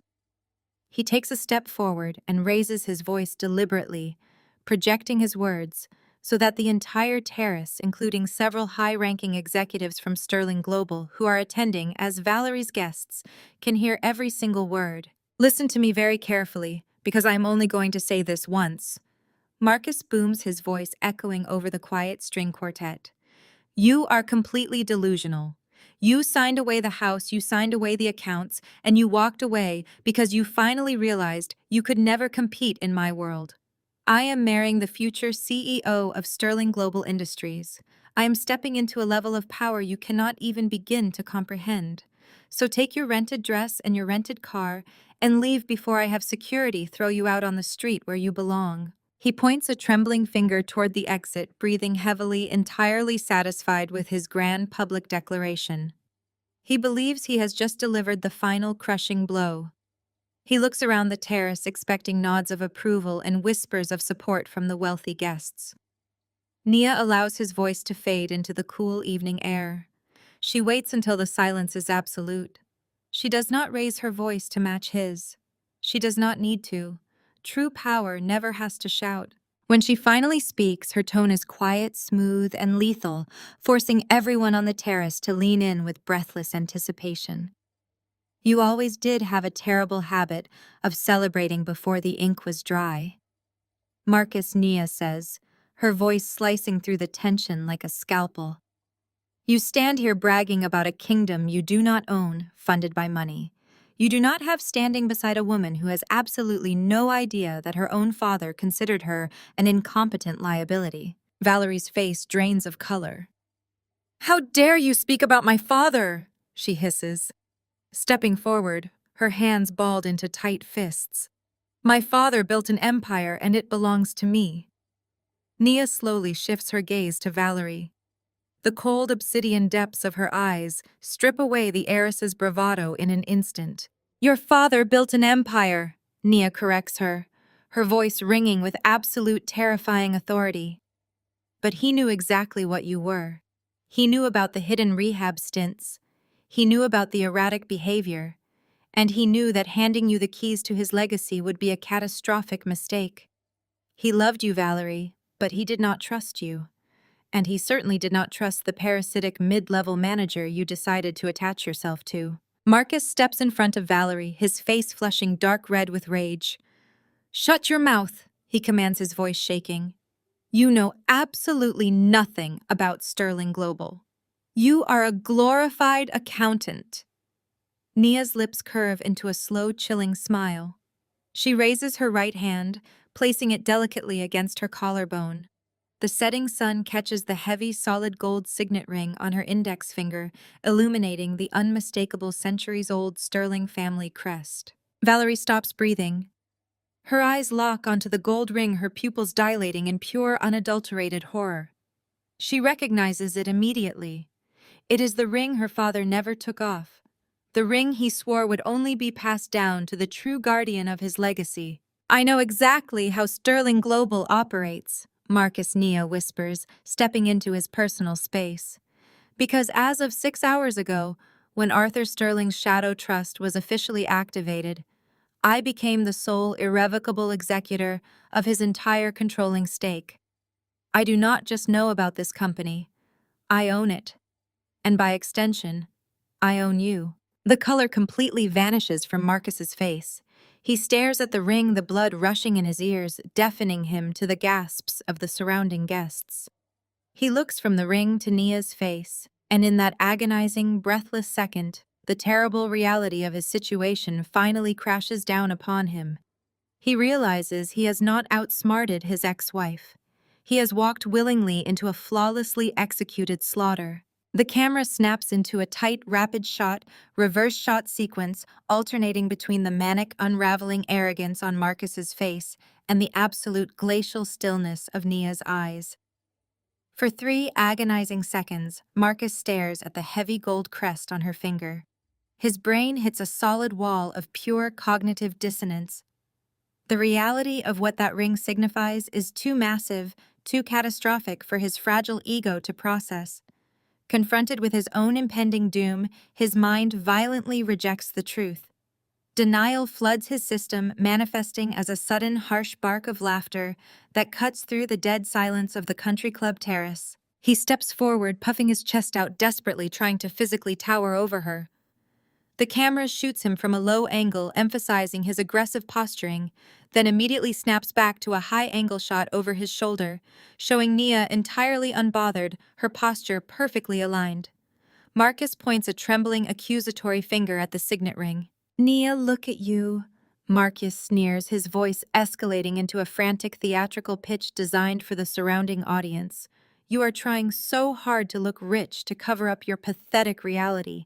You actually went out and rented a fake ring and a flashy car just to crash a party where you are not wanted. Do you see how desperate this makes you look? You are so obsessed with my success that you are standing here playing dress-up to hide your own miserable life. He takes another step closer, his face twisting into a mask of pure, unadulterated cruelty. He wants to hurt her. He needs to reduce her back to the subservient woman he thought he controlled. He weaponizes his voice, making sure every high society guest, every Sterling Global executive, and every member of his own toxic family can hear him clearly. Honestly, kicking you out of that house on Christmas Eve was the absolute best decision of my entire life, Marcus declares, a vicious, triumphant smile spreading across his face. I finally cut the dead weight. Look at where I am now. Look at the woman standing beside me. I am a vice president at Sterling Global Industries. I hold real power. I have a future. And you will always just be a barren, failed woman who could not even give me a single child, let alone build an empire." The sheer brutality of the insult sends a collective audible shockwave through the eavesdropping guests. The string quartet, which had been softly tuning their instruments, goes completely dead.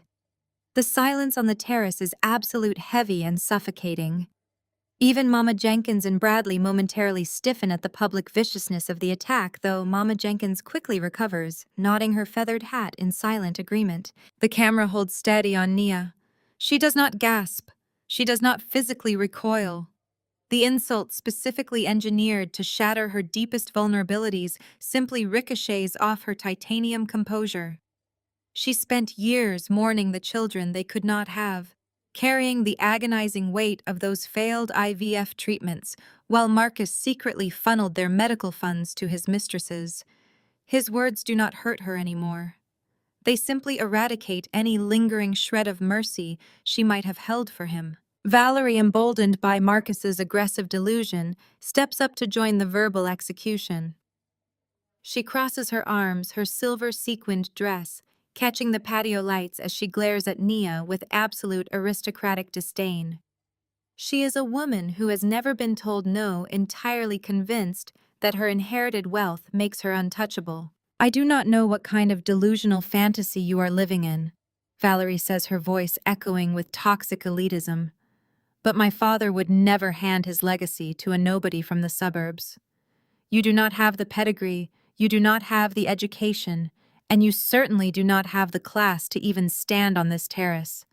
You have no right to breathe the same air as us, let alone stand at the same table. You are a fraud. You are a pathetic, scorned ex-wife trying to cause a scene at a high society event where you fundamentally do not belong." Valerie steps closer to Marcus, possessively wrapping her arm around his waist, sneering at Nia. "Security is already on their way," Valerie continues, her tone dripping with venom. "You are going to be escorted out in handcuffs, and tomorrow morning my legal team is going to bury you in defamation suits until you are living in a cardboard box on the street." Nia listens to the stereo barrage of insults with the detached clinical fascination of a scientist observing rodents navigating a maze. The camera switches back to the tight shot reverse shot, emphasizing the massive disparity in their emotional states. Marcus and Valerie are breathing heavily, their faces flushed with adrenaline and malice, absolutely certain they have won the war of words. Nia is a statue carved from midnight green silk and diamonds. She does not defend her pedigree. She does not argue about the authenticity of the solid gold signet ring on her right hand. She does not address the incredibly cruel remarks about her fertility. She simply lifts her left arm with fluid, deliberate grace. She turns her wrist slightly, allowing the ambient patio lighting to catch the face of her diamond-encrusted watch. The camera pushes in for an extreme close-up on the timepiece. The sleek second hand sweeps methodically across the dial. It is exactly 8:59 in the evening. Nia lowers her wrist and meets Marcus's manic, bloodshot eyes. She tilts her head slightly, the vintage diamonds at her throat flashing a brilliant icy white. She looks at him with profound, chilling pity. "You always loved the sound of your own voice," Marcus, Nia says, her tone conversational, completely unbothered by his screaming. "You love the grand speeches. You love the performance of power. But you never actually understood how power works. Power does not need to shout. Power does not need to boast about a title it had to sleep with someone to get." She takes a slow, deliberate step forward. The sheer intensity of her presence forces Marcus and Valerie to subconsciously take a half step back, their bodies betraying the fear their mouths refuse to acknowledge. "You called me a barren failure?" Nia continues, her voice dropping to a whisper that somehow carries across the entire breathless terrace, pinning everyone to their current positions. "You bragged about throwing me out in the cold. You thought my silence over the past month was weakness. You thought my compliance with the divorce settlement was surrender. You are a remarkably simple man, Marcus. You only see what is placed directly in front of your face. You never bother to look at the shadows." She raises her left wrist one more time. The camera tracks her movement, focusing on her calm, unblinking eyes. The second hand sweeps past the 12. It is exactly 9 o'clock. Right on schedule, she murmurs. She does not look at Marcus anymore. She looks past him, her eyes fixing on the grand glass doors leading into the country club's main ballroom. The heavy brass handles of the double doors turn simultaneously. The doors swing inward. Instantly, the camera shifts into a dramatic, high-speed, slow-motion sequence. The chaotic ambient noise of the terrace, the nervous murmurs of the crowd, and the rustling of the wind all drop away into a muffled, distant hum. A tiny figure bursts through the threshold. It is a 5-year-old girl. She is breathtaking, moving with the uninhibited, joyful energy of a child who knows she is entirely safe. She is dressed in a flawless, custom-tailored miniature ball gown, woven from the exact same midnight green silk as Nia's dress. She looks like a perfect little angel, a miniature empress in training. Her tiny silver shoes tap silently against the marble in the slowed-down reality, and her dark, beautiful curls are pinned back with delicate, undeniable diamonds. Behind her, emerging from the shadows of the ballroom, is an imposing wall of men in tailored black suits. They are not standard country club security. They are elite, top-tier executive protection moving with lethal, synchronized precision. They do not try to stop the little girl. They do not chase her. Instead, they fan out, flanking the doorway and forming a protective corridor, their eyes scanning the terrace for threats. They are her personal escort. The slow motion holds steady, capturing the collective real-time shock rippling through the Jenkins family. Mama Jenkins's jaw hangs slack. Bradley lowers his drink, his smug smirk completely wiped away. Valerie stares, her eyes wide frantically, trying to process the visual information. Zuri spots Nia. Her face breaks into an incandescent, pure smile. She sprints across the pristine marble floor. Nia does not hesitate. She drops gracefully to one knee, completely ignoring the expensive silk of her gown as it pools onto the floor. She opens her arms wide. The cold, predatory demeanor she weaponized against the Jenkins family vanishes in a fraction of a second. It is replaced by a fierce, overwhelming, radiant maternal love. Zuri crashes into her embrace. The audio violently snaps back to real time. Mommy Zuri's bright, joyful voice rings out crystal clear and piercing through the dead silence of the country club. She throws her little arms around Nia's neck, burying her face in the midnight green silk. Nia wraps her arms tightly around the child, burying her face in Zuri's curls, holding her with a fierce possessiveness that commands the absolute attention of every single person on the terrace. The crowd is paralyzed. The wealthy guests, the Sterling Global executives, the country club staff, they all stand frozen in stunned disbelief. Marcus blinks. He stares at the little girl clinging to the woman he spent a decade trying to break. His mind completely incapable of accepting the reality of his total defeat and the crushing magnitude of what he is witnessing, violently rejects the truth. He cannot process that Nia holds real power. He cannot process the elite security detail. He grasps desperately at the most insulting, demeaning explanation his fragile ego can construct. He breaks the absolute silence with a harsh, barking laugh. It is an ugly sound. It is desperate, hollow, and painfully arrogant. He steps forward, shaking his head, pointing a trembling finger at the child in Nia's arms. "Are you kidding me?" Nia Marcus sneers, his voice dripping with venomous, mocking amusement.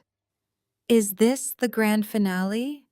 Did you actually go out and adopt a kid just to make yourself look less pathetic tonight?" Nia does not flinch. She stands up smoothly, lifting Zuri effortlessly into her arms. Zuri rests her head on Nia's shoulder, looking at Marcus with the innocent, unbothered curiosity of a child observing a loud, unpleasant animal in a cage. Nia strokes Zuri's back gently, her eyes locking back onto Marcus. She lets him dig his own grave. Marcus takes another step forward, emboldened by the sound of his own voice, completely oblivious to the fact that the Sterling Global executives in the crowd are physically backing away from him. This is beyond sad. Marcus continues, raising his voice so the entire terrace can hear his supposed victory. "You could not give me a child for 10 years. You were a broken, barren woman. So what did you do? You signed the divorce papers, got locked out of the house, and swung by an orphanage on the way here. You rent a flashy dress, you steal a gold ring, and you drag some poor orphan to my engagement party, just to prove you are not a complete failure. He laughs again, looking back at Valerie and his mother, expecting them to join in his mockery. Do you hear this?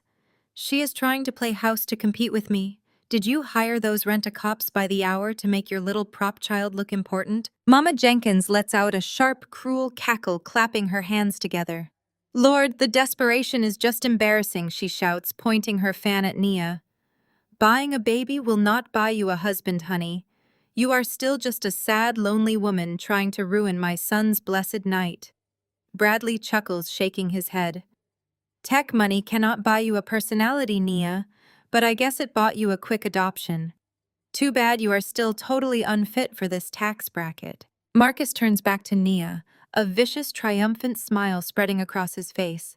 He thinks he has stripped her bare. He thinks he has humiliated her in front of the city's elite. Take your fake ring, your rented car, and your purchased kid, and get the hell out of my sight before I call the real authorities. Marcus commands, his chest puffed out in a pathetic display of borrowed authority. You are done here. Nia lets the silence stretch. She does not raise her voice. She does not defend herself against the brutal insults regarding her fertility. She simply holds Zuri closer, her face a mask of absolute chilling calm. Valerie, however, is not laughing. She has not laughed once since the doors opened. The camera executes a slow, deliberate push-in on Valerie's face. The blood has completely drained from her cheeks, leaving her skin a sickly, terrifying pale. She is not looking at Nia. She is staring directly at the little girl. She looks at the shape of Zuri's eyes. She looks at the curve of her jaw. She looks at the specific, undeniable shade of her dark curls. Valerie's breath hitches. Her hands begin to tremble uncontrollably. She recognizes the elite security team standing behind Nia. She knows their faces. They are her late father's personal vanguard detail men, who only answer to the absolute head of the Sterling family. But more terrifying than the security team, more terrifying than the signet ring on Nia's finger, is the face of the child. Valerie's mind races, piecing together the fragmented rumors, the unexplained absences of her father over the last 6 years, the massive untraceable withdrawals from the private family accounts. She looks at Zuri and she sees a ghost. She sees the undeniable, unmistakable genetic echo of Arthur Sterling staring back at her. The camera executes a violently fast dolly and snapping the focal length directly onto the faces of Valerie and Marcus. The depth of field compresses, blurring out the rest of the terrace and trapping them in their own sudden, inescapable nightmare. Valerie's jaw trembles. The champagne flute slips from her manicured fingers and shatters violently against the marble floor, but she does not even blink. She is entirely paralyzed by the ghosts of her own catastrophic mistakes. Marcus, entirely oblivious to the monumental shift in the atmosphere, turns to his fiancée. Valerie, what is wrong with you? Call security right now and get this trash off the patio. He barks, his voice still loud, still dripping with that manufactured, arrogant authority. Valerie does not answer. She cannot breathe. From the center of the ballroom, a figure emerges through the grand glass doors, parting the elite vanguard security team. It is Harrison Vance, the chief legal counsel for Sterling Global Industries. A man whose hourly rate could buy the entire country club. He is a silver-haired, sharply suited shark of a lawyer, carrying a heavy leather-bound portfolio stamped with the gold Sterling crest. Marcus recognizes him instantly. A wave of relief washes over the foolish man's face. Mr. Vance, Marcus says, puffing out his chest and stepping forward as if greeting a subordinate. Thank God you are here. My ex-wife is causing a disturbance and harassing the future CEO. Please have your security team remove her. Harrison Vance does not even look at Marcus. He walks right past him, treating the newly minted vice president as if he were a smudge of dirt on the floor. Vance steps directly in front of Nia, clicking the heels of his polished Oxfords together. He lowers his head, executing a deep, profound, and entirely respectful bow. It is a gesture of absolute fealty. Good evening, Madam Chairman Vance, says his voice carrying the deep, resonant authority of the law. He then looks at the little girl resting her head on Nia's shoulder and offers a second, softer bow. And a very good evening to you, Miss Zuri. The collective gasp from the terrace sounds like all the oxygen being sucked out of the atmosphere. Mama Jenkins clutches her chest, staggering backward into Bradley, who has turned the color of wet ash. Marcus stands frozen, his mouth opening and closing soundlessly. Madam Chairman, he finally chokes out, his voice cracking into a pathetic, high-pitched squeak. What are you talking about? Valerie is the heir. Valerie is the CEO. Nia steps forward, her midnight green gown whispering against the marble. She looks directly at Valerie, bypassing Marcus entirely. Marcus is no longer a threat. He is merely collateral damage. Do you want to tell him? Valerie, Nia asks, her voice a lethal silken purr. Or should I explain to your brand new fiancé exactly what happened 5 years ago in that luxury rehabilitation clinic in Geneva? Valerie lets out a strangled, pathetic sob. She takes a step backward, shaking her head frantically, terrified of the truth being dragged out into the light. I thought so, Nia says, her eyes narrowing with absolute contempt. She turns her gaze back to the crowd, projecting her voice with the flawless, commanding cadence of a true corporate titan. 5 years ago, Valerie Sterling checked into a private clinic to hide a pregnancy brought on by her reckless, drug-fueled lifestyle. The moment she gave birth, she walked out the back door, leaving her newborn daughter behind, so she could return to her yachts and her parties without missing a single season in the Hamptons. She thought she had erased her mistake. She thought her father would never find out. Nia pauses, gently stroking Zuri's dark curls. The little girl simply watches, the strange, loud people completely safe and secure in her mother's arms. But Arthur Sterling knew everything. Nia continues, her words striking Valerie like physical blows. Arthur found the child. He saw a beautiful, innocent girl carrying his bloodline, abandoned by a daughter he already knew was fundamentally unfit to rule. But Arthur was a brilliant strategist. He knew he could not raise a child while fighting terminal cancer. He needed someone strong. He needed someone with an impeccable moral compass and a brilliant financial mind to protect his granddaughter and his empire. Marcus begins to shake violently. The terrifying realization of his own utter insignificance is finally breaking through his denial. Arthur Sterling watched Marcus steal from me, Nia states, her voice turning to ice. He watched Marcus funnel my money to his mistresses. He watched the Jenkins family treat me like a servant. And while Marcus was busy trying to destroy my life, Arthur Sterling reached out to me in the shadows. We struck a deal. Harrison Vance opens the leather portfolio, retrieving a thick stack of legally binding, irrevocably sealed documents. Arthur Sterling legally facilitated my private adoption of Zuri, Nia declares, the power radiating from her every syllable. I did not buy a child to compete with you, Marcus. I raised the sole biological granddaughter of Arthur Sterling. I gave her the love, the stability, and the fiercely protective home that Valerie was utterly incapable of providing. Valerie falls to her knees, weeping loudly, the silver sequins of her dress scraping against the cold floor. She has lost the only game she ever knew how to play. As for the company, Nia says, stepping right up to Marcus so close he can smell the expensive perfume and the raw dominance rolling off her skin. Arthur Sterling's final will and testament bypassed his daughter entirely. 60% of the controlling shares of Sterling Global Industries have been transferred into an ironclad trust for Zuri. Marcus physically stumbles backward, his hands raised as if trying to ward off the incoming barrage of truth. And until Zuri turns 25, Nia delivers the final lethal strike. I am the sole executor of that trust. I am the legal guardian of the heir. I am the chairman of the board, and I am the supreme boss of Sterling Global Industries. Every bank account, every subsidiary, every single corporate asset answers directly to me. The total silence on the terrace is broken only by Valerie's pathetic, breathless sobbing. Mama Jenkins has sunk into a patio chair, her feathered hat tilted sideways, her face buried in her hands as she realizes her entire fantasy world has just been incinerated. Bradley is already backing away toward the exit, desperately trying to figure out how to outrun the violent creditors waiting for him on the south side. Marcus looks at the woman he discarded. He looks at the vintage diamonds at her throat, the priceless signet ring on her finger, and the beautiful, wealthy heir resting in her arms. He realizes he threw away an empress for a bankrupt, drug-addicted fraud. Nia, wait, please! Marcus begs, his voice completely stripped of its former arrogance. He is pleading now, a pathetic broken shell of a man. We can fix this. I am still vice president. We can work together. I know the company. I can help you. Nia looks at him with profound glacial disgust. She does not shout. She does not gloat. She executes him with administrative precision. You are not a vice president. Marcus, Nia says quietly, sealing his fate.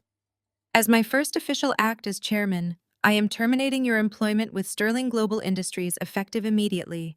Your corporate accounts are frozen. Your access badges are deactivated. You have absolutely nothing.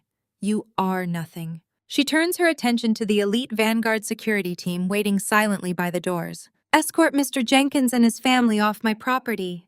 Nia commands, her voice echoing with supreme authority.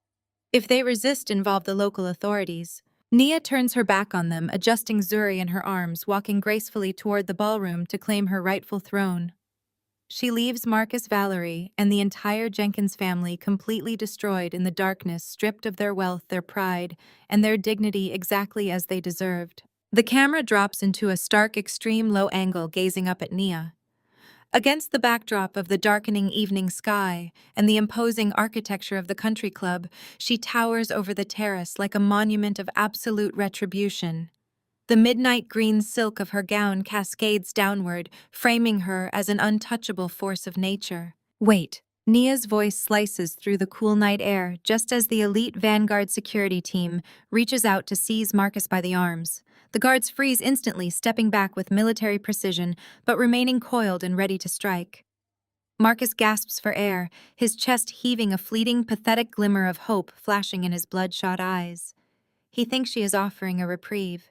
He thinks she is going to show mercy. He is completely wrong. Nia raises her right hand and executes a single sharp snap of her fingers. Harrison Vance steps forward with lethal efficiency. He signals to a junior legal associate waiting in the shadows of the ballroom doors. The associate practically sprints onto the terrace, carrying two massive, heavily indexed leather binders. He slams them down onto the nearest pristine white marble cocktail table. The heavy thud sounds exactly like a judge's gavel falling, echoing across the dead silence of the patio. I told you that you are terminated, Marcus, Nia states, her voice ringing with glacial authority. But I want to make it entirely clear to you, to Valerie, and to every Sterling Global executive standing on this terrace tonight, exactly why you will never work in corporate America again. Marcus stares at the thick binders, the color draining from his face until his skin resembles wet ash. Open it, Nia commands Vance. The chief legal counsel flips open the first binder. It is filled with heavily highlighted bank statements, routed wire transfers, and internal audit reports. For the past 14 months, you have been actively embezzling from Sterling Global's acquisitions division. Nia details, her words hitting Marcus like physical blows. You thought you were a genius. You set up a web of ghost vendors and fake consulting firms to siphon millions of dollars directly into your private offshore accounts. You used my company's money to fund your lavish lifestyle. You used Arthur Sterling's money to buy Valerie's engagement ring. You used my money to pay for the mistresses you hid from me during our marriage. Marcus opens his mouth to speak, to deny it, to spin one of his trademark lies, but his vocal cords refuse to cooperate. The evidence is right in front of him, meticulously gathered, verified, and legally weaponized. The Sterling Global executives in the crowd murmur in shock, shaking their heads in disgust at the sheer, unadulterated fraud perpetrated by the man who was supposed to be their new vice president. Valerie physically recoils from Marcus as if he is carrying a highly contagious disease.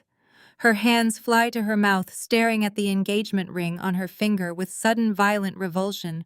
The illusion of her perfect wealthy savior has just been completely incinerated. Nia does not stop there. She slowly shifts her gaze past the broken shell of her ex-husband. Her cold, predatory eyes lock onto Bradley. Bradley is sweating profusely. His arrogant tech bro swagger has completely vanished. He is slowly, desperately trying to inch his way backward toward the grand staircase, hoping to slip away into the night while Marcus takes the fall. Do not take another step, Bradley, Nia warns, her voice cracking like a whip. Two Vanguard security contractors immediately step into Bradley's path, blocking his escape and forcing him back into the center of the terrace. He raises his hands defensively, his eyes darting around like a cornered rat. You actually had the audacity to stand here and mock me, Nia says, taking a slow, measured step toward him. You bragged about real wealth.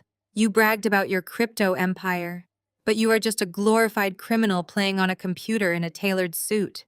Harrison Vance flips open the second binder. Your entire tech startup is a fraudulent shell company, Nia declares, projecting her voice so Mama Jenkins and Tasha hear every single syllable. You have been running a highly sophisticated money laundering operation for the South Side syndicates. You took their dirty cash, funneled it through unregulated crypto exchanges, and washed it clean.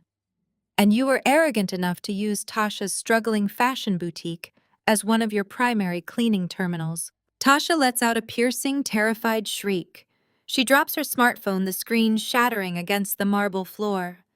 She covers her face, hyperventilating as the reality of her own criminal complicity comes crashing down. Mama Jenkins staggers, clutching the back of a patio chair for support. Her extravagant feathered hat looks absurd and tragic as she realizes her entire family is not a dynasty of success, but a pathetic, collapsing criminal enterprise.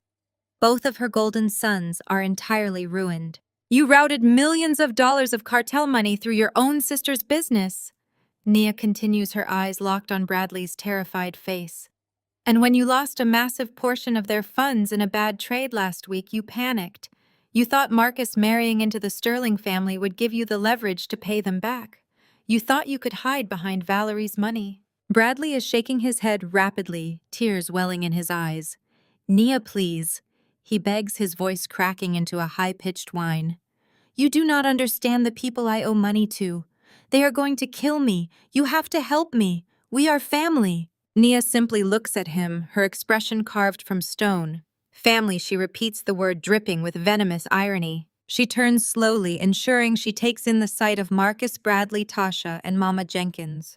The mighty, arrogant Jenkins family reduced to a group of weeping, terrified criminals begging for mercy from the woman they spent a decade trying to destroy.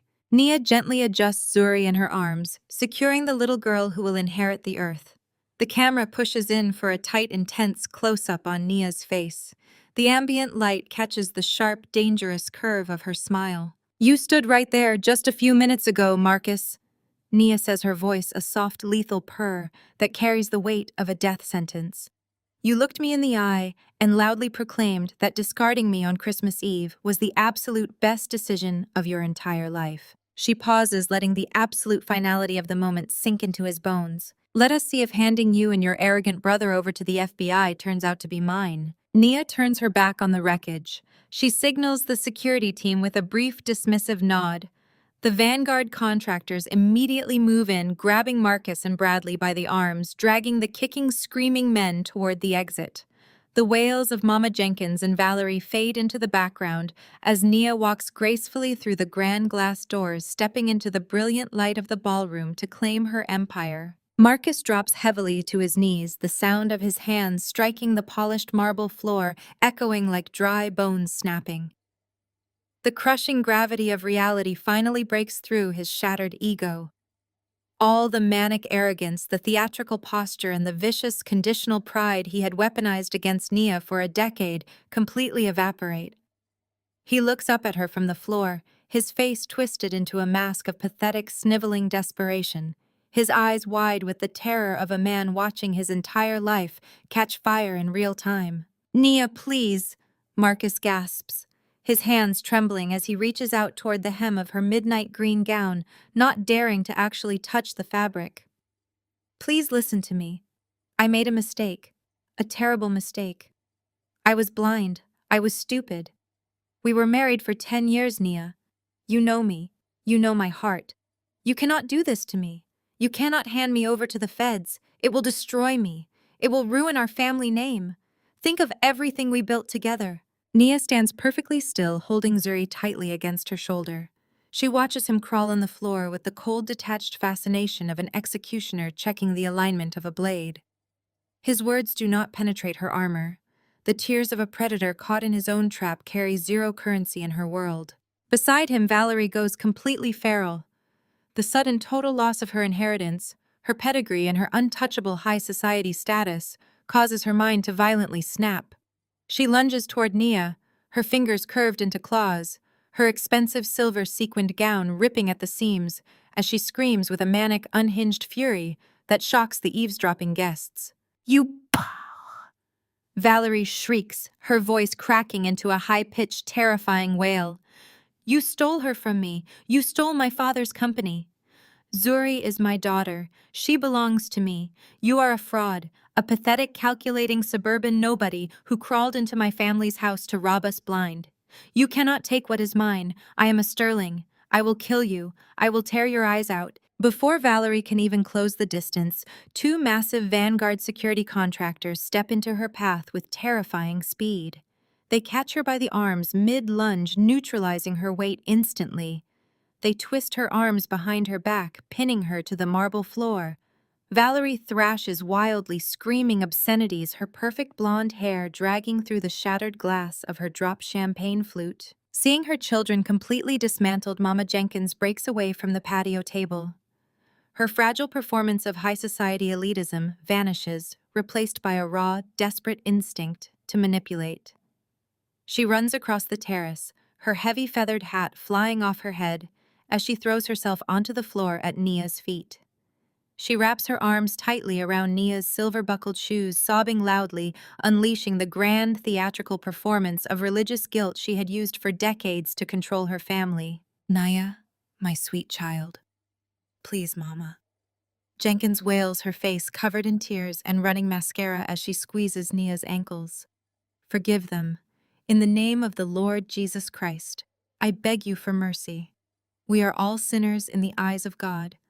The Bible teaches us to turn the other cheek to show grace to those who trespass against us. Do not let anger harden your beautiful heart, baby. They are just boys. They made mistakes. Forgive them. Nia, forgive them, active in the name of the Lord." Nia looks down at the matriarch, clutching her feet.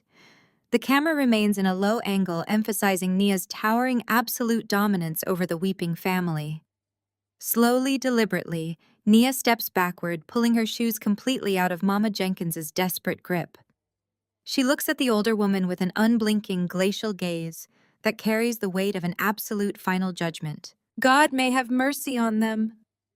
"Mama Jenkins," Nia says, her tone conversational, her voice dropping into a lethal quiet whisper that cuts through the screams of the terrace.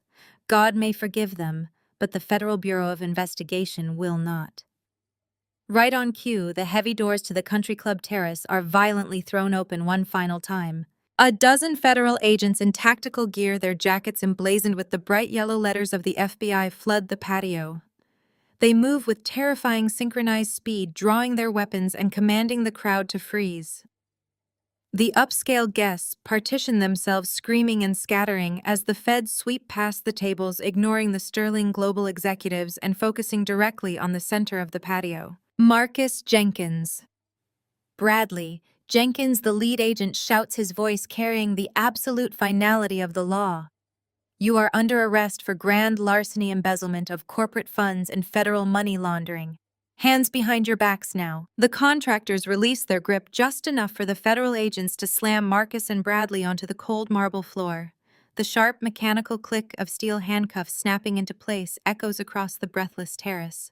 Marcus lets out a high-pitched, pathetic sob as his face is pressed into the stone, his vice presidential dreams permanently shattered. Bradley thrashes against the zip ties, crying out for lawyers, his crypto empire revealed as nothing more than a front for cartel cash. Nia watches the arrest for exactly 3 seconds. She does not smile. She does not celebrate. She simply shifts Zuri in her arms, ensuring the little girl's face is turned away from the ugly, desperate spectacle of the Jenkins family's total annihilation.